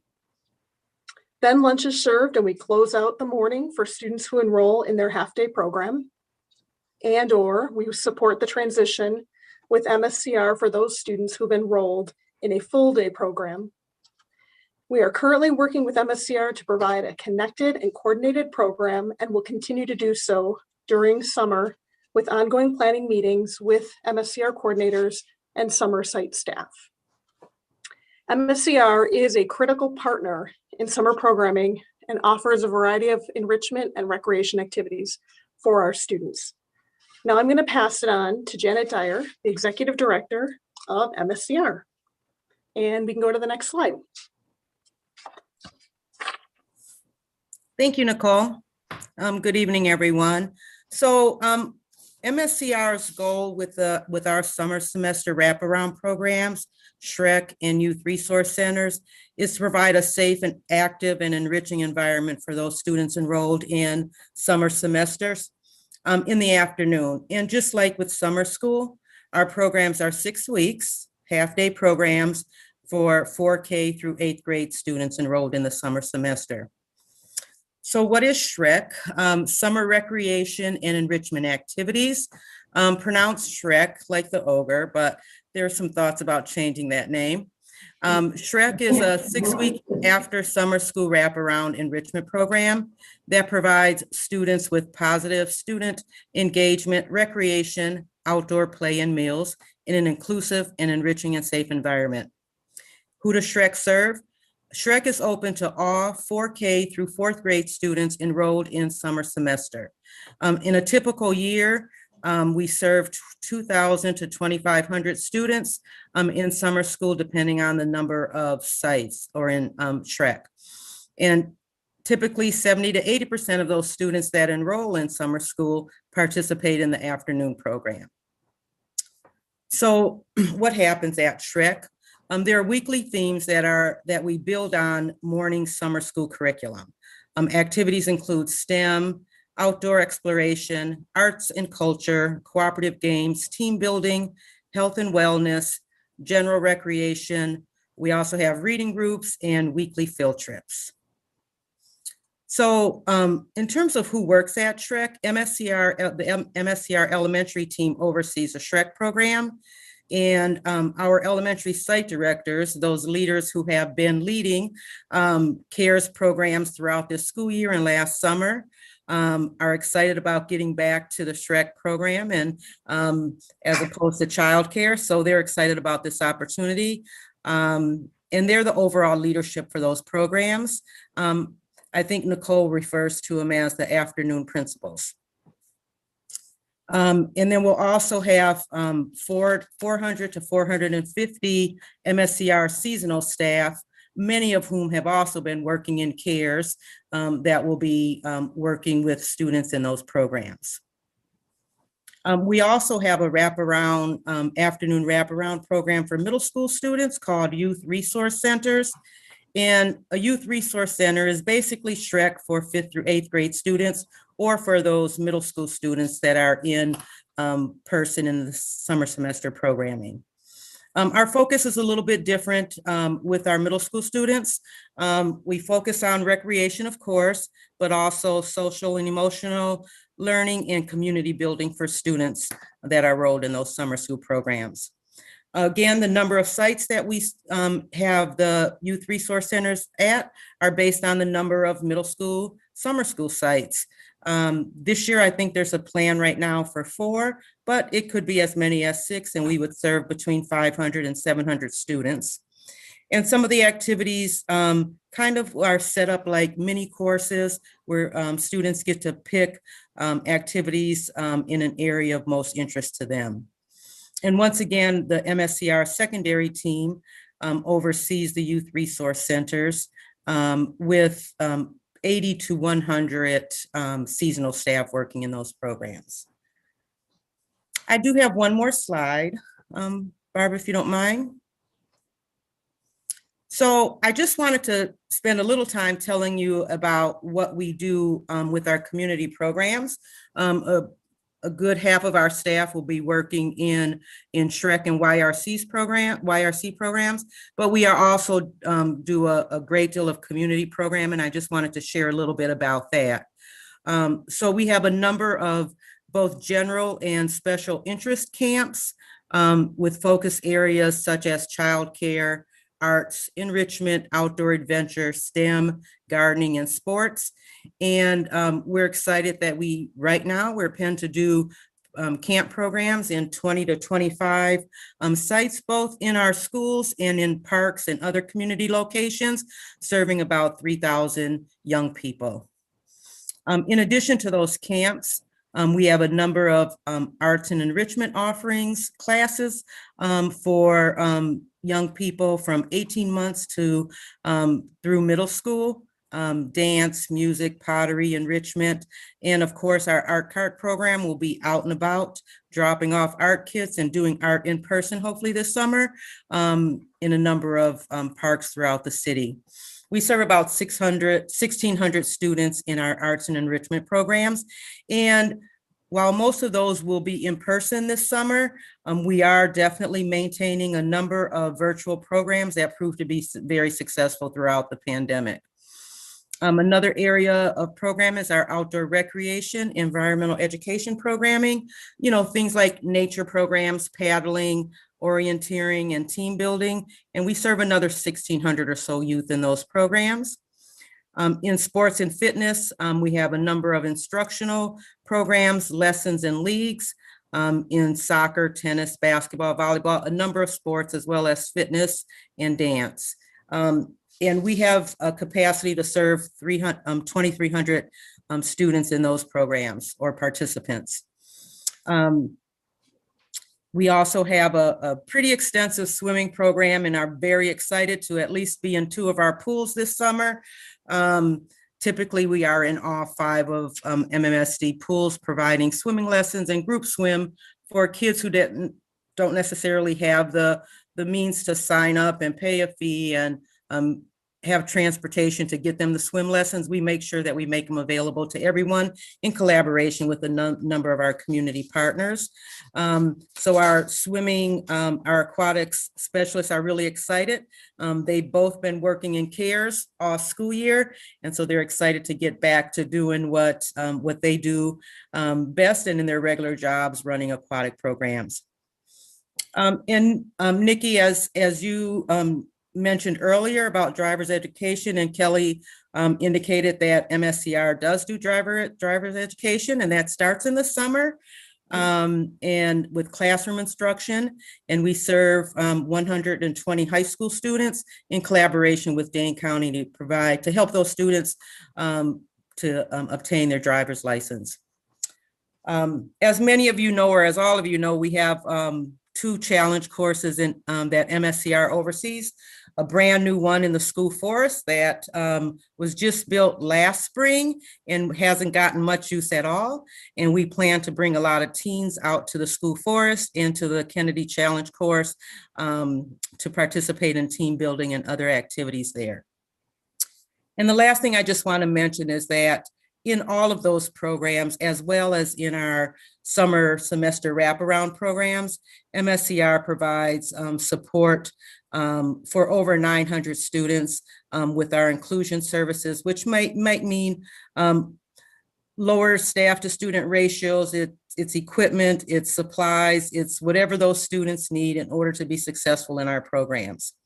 So overall, we're looking at serving over 15,000 students, both in SHREC and our community programs, not including those that will be providing inclusion services for. So we're excited. We have a busy summer, and not only with our summer school wraparound programs, but also in the community. So that's it for me. But at this time, if I can pass things on to Nathan Beck, it's been such an amazing experience working with Nathan and Bree McPhee-Lyon throughout this pandemic. We've been collaborating to make sure that programming was offered across the community, not just in the schools. So I'll turn things over to you, Nathan. Thank you, Jana, and thank you, Nicole. And yeah, Janet, it's been such a privilege to work with your leadership on this. So for those of you who don't know me, my name's Nathan. I am the Madison Out of School Time Coordinator. MOST is a joint initiative, and my position is actually a joint position between MMSD and the City of Madison. And so in addition to the really fabulous work that Janet and the MSCR team do supporting young people, we're lucky to have dozens of other organizations across our city that are also focused on supporting young people. And the goal of MOST is really to support coordination across that system of really over 40 different organizations that serve young people. And ensure that every young person has access to after school and summer opportunities. Just to give a sense of some of the folks that we work with neighborhood centers like Bayview, Goodman, Lusher, Wilmar, and many others. So after school organizations, the more typical ones that operate in MMSD buildings like Red Caboose, YMCA, and Wisconsin Youth Company, but then also other kind of more specialty or other programs. So think organizations like CEOs of Tomorrow, MADAM, and Urban League of Greater Madison, in addition to several others. You can go and go to the next slide. So in a typical year, which who really knows what that is anymore, best we can tell is about 16,000 MMSD students participate in summer programming on a regular basis. So that's kind of the more ongoing work, not maybe the one-off sessions. MOST compiles and tracks data across 17 partner organizations. So not everyone, but a good portion, a good slice that encompasses mostly the folks who disproportionately serve students of color. So if we look at that, those organizations last year, due to COVID, only about 450 students participated in summer camps in those organizations. 70% were free reduced lunch and 80% were students of color. This school year, and I share this to just give you a sense of the kind of the scaling and the reopening to help foreshadow what might happen this summer. This school year, those same organizations served about 5,000 students, collectively about 100,000 times. Now, because that 100,000 times is across 17 different organizations, each instance looks different, and it's impossible to say they did this 100,000 times. But what we can tell is about 80% of that looked like it was in person. And the way we can think of that is on 100,000 different occasions so far this school year, community partners have supported the needs of our students, 64% of whom were free reduced lunch, and about 75% were students of color. So what do we expect for summer 2021? Well, I think it's helpful first to think about the role that many partners have played and how they've operated during COVID. Partner organizations often kind of wait and see and adapt and respond to MMSD. I'm really trying to identify what are the gaps that young people and families face and fill those. And so we can look back at spring, when on the Tuesday after schools closed, we already had neighborhood centers that were delivering meals, hand delivering meals to students' homes. Over 50,000 meals were delivered by neighborhood centers and after school organizations. You look at the tremendous work this fall supporting all-day childcare and virtual learning support, and you look at the work that's happening right now to kind of basically start 3 new programs, right? A full-day Monday in-person support for students for virtual learning, a 3rd through 5th all-day virtual learning support, and kindergarten through 2nd after-school opportunity. So you look at, they often look at what the gaps are and try to meet those. And so we can really, I think, expect to see continuing reopening and expanding of programs while maintaining the strict safety protocols that they've been operating under since June when they reopened. In total, and this is an estimate, we're still learning a lot. We expect maybe about 5,000 additional slots of summer opportunities for kids, although many of those will likely not be affordable. In mid-March, probably more about late March this year, we will have parent-facing enrollment information for dozens of different summer opportunities via the Most Program Finder. The Most Program Finder is essentially a searchable parent-facing inventory of opportunities for after school and summer. So it doesn't actually address the root barriers, right? So it's one tool among many, but it is a helpful tool. And we expect continued coordination between public health, MMSD, City of Madison, and providers. We've really, I think, been meeting regularly since April of last year, really trying to identify the needs, identify the gaps, and coordinate the system as well as possible. I mean, what the programming looks like, it looks like summer camps, right? I hope we all have some image of that. It's really, a lot of it is supporting students who are behind academically, but more importantly, I think focusing on the social emotional needs of young people, really creating spaces for play, for arts, for creativity, and for a lot of young people, for learning to be together again. So that's, I think, what we can expect from many of our community partners this summer.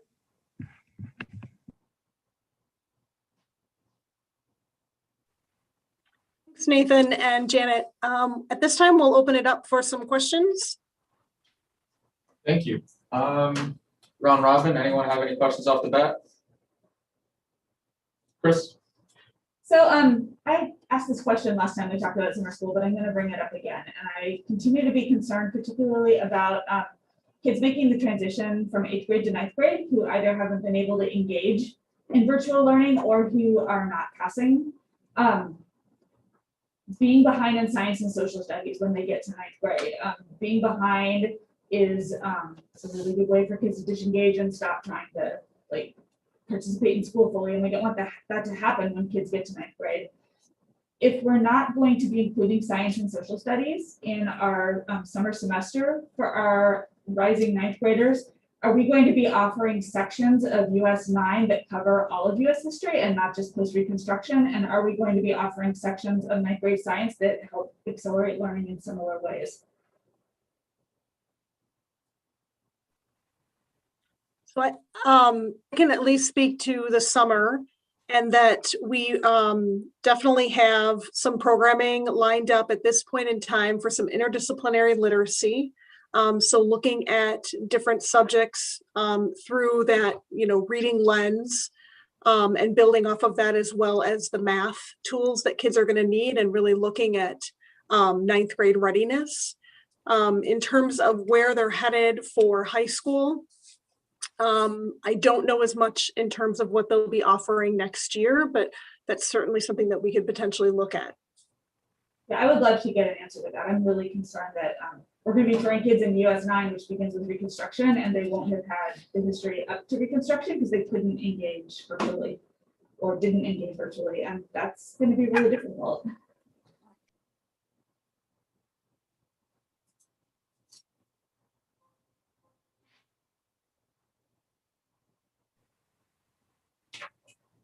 Thank you. Any other questions?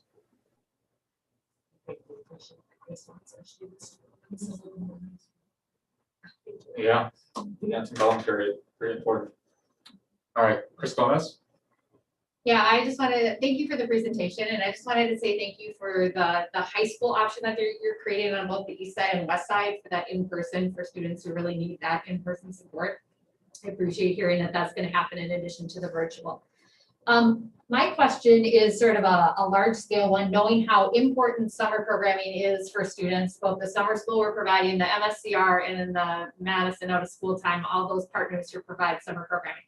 I'm wondering, does anybody have an idea if there are gaps in the programming that we're seeing that, you know, we could sort of communicate to providers, you know, we're missing this and we see this as a need in our community going forward? Is there any way to tell if we're missing things? I guess I'm sort of pointing that towards Nathan. We just had a little bit of a discussion at the city education committee about this, about the summer upcoming and coming out of the pandemic and just needing to keep kids engaged in activities. Yeah, that's my question. Yeah, I can share, and I'd love other perspectives too. I mean, I think in typical times, and so again, like I say this with a bit of caution because I think we're in atypical times and we're going to emerge into new atypical times. Right. 3,500 elementary students in MMSD that say they need access to after school, but don't have it due to barriers. The top barriers are, number one, the programs are too expensive, and number two, all the affordable programs are full.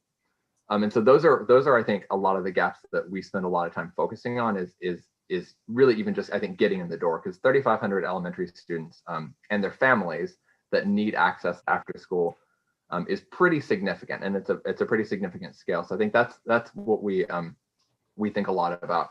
I think we do hear, and I'm curious, again, other perspectives, we've been hearing a lot that, you know, a big focus, again, they've been in person since June, but there's been a lot of trauma, right, that young people have experienced.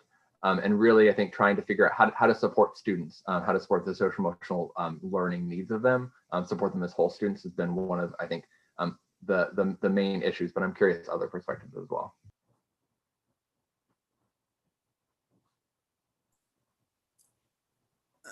I would just identify as a potential gap is that summer school is 6 weeks, and a lot of families need support for the rest of the summer.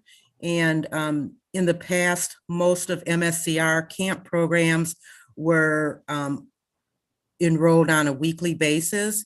And now with not wanting to mix cohorts, we're leaning more toward having a lot of our camps be enrolled, students or participants enrolled for the whole summer.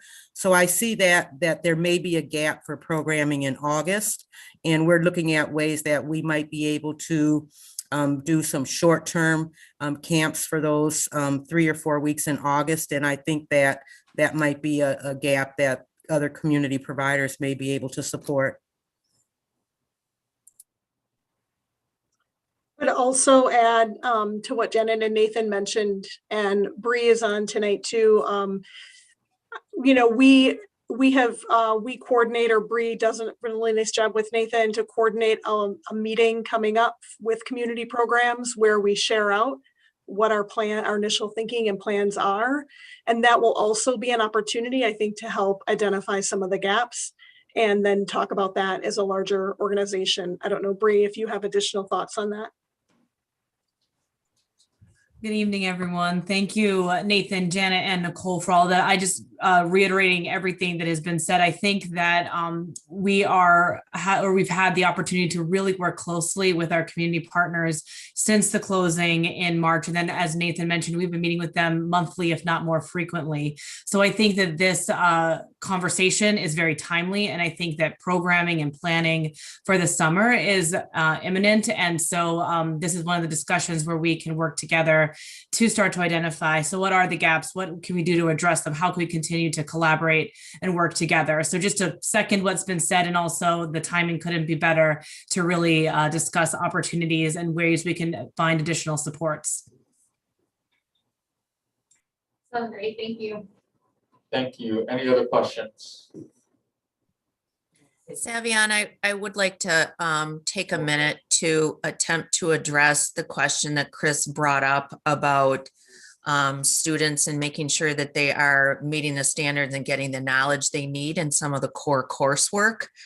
I think as we move into summer semester and also into whatever is in front of us in fall, there is going to be a real need to do some pre-assessing and to understand the standards and the knowledge that students may have learned or may have missed due to the effects of COVID. I know that in the summer at the secondary level that there is, not just regular credit recovery for a semester-long course, but what we call unit recovery, looking at specific units or specific topics that a student may have missed. That would take some pre-assessing to know what concepts need to be retaught or what skills need to be learned. So we know that going into both summer and fall, that there is going to be some loss, some time that students have not been in school. And it is going to be up to us to figure out how to look at the power standards, to look at our scopes. All of our students are required to have, as all of you I know realize, a common course sequence in order to graduate. And it may take the CNI team along with some of our teacher leaders to take a look at that and to really do some differentiation for students, because we know that learning has been uneven during this time. So we're thinking about all of this, right? There's the short-term work that we're doing as well as the long-term work that we're doing. We appreciate your patience with us in this, and we'll learn more when summer school's over about how courses were actually received and how standards were taught and learned. And we'll keep getting back to you, keep asking us questions, and we'll keep working together to understand what students need. Thank you. Thank you. And with that, I believe that concludes. Barb, do we close out this meeting or go to the meeting? Close it out, yeah. Okay, so So moved. oh wait, I gotta read it. Sorry. Just to adjourn this meeting. Okay, I move that the board adjourn this meeting. Second. I second. All right, all those in favor? Aye. That is fine. Yeah, that's me. Sorry, my internet. I'm on a phone right now. Okay.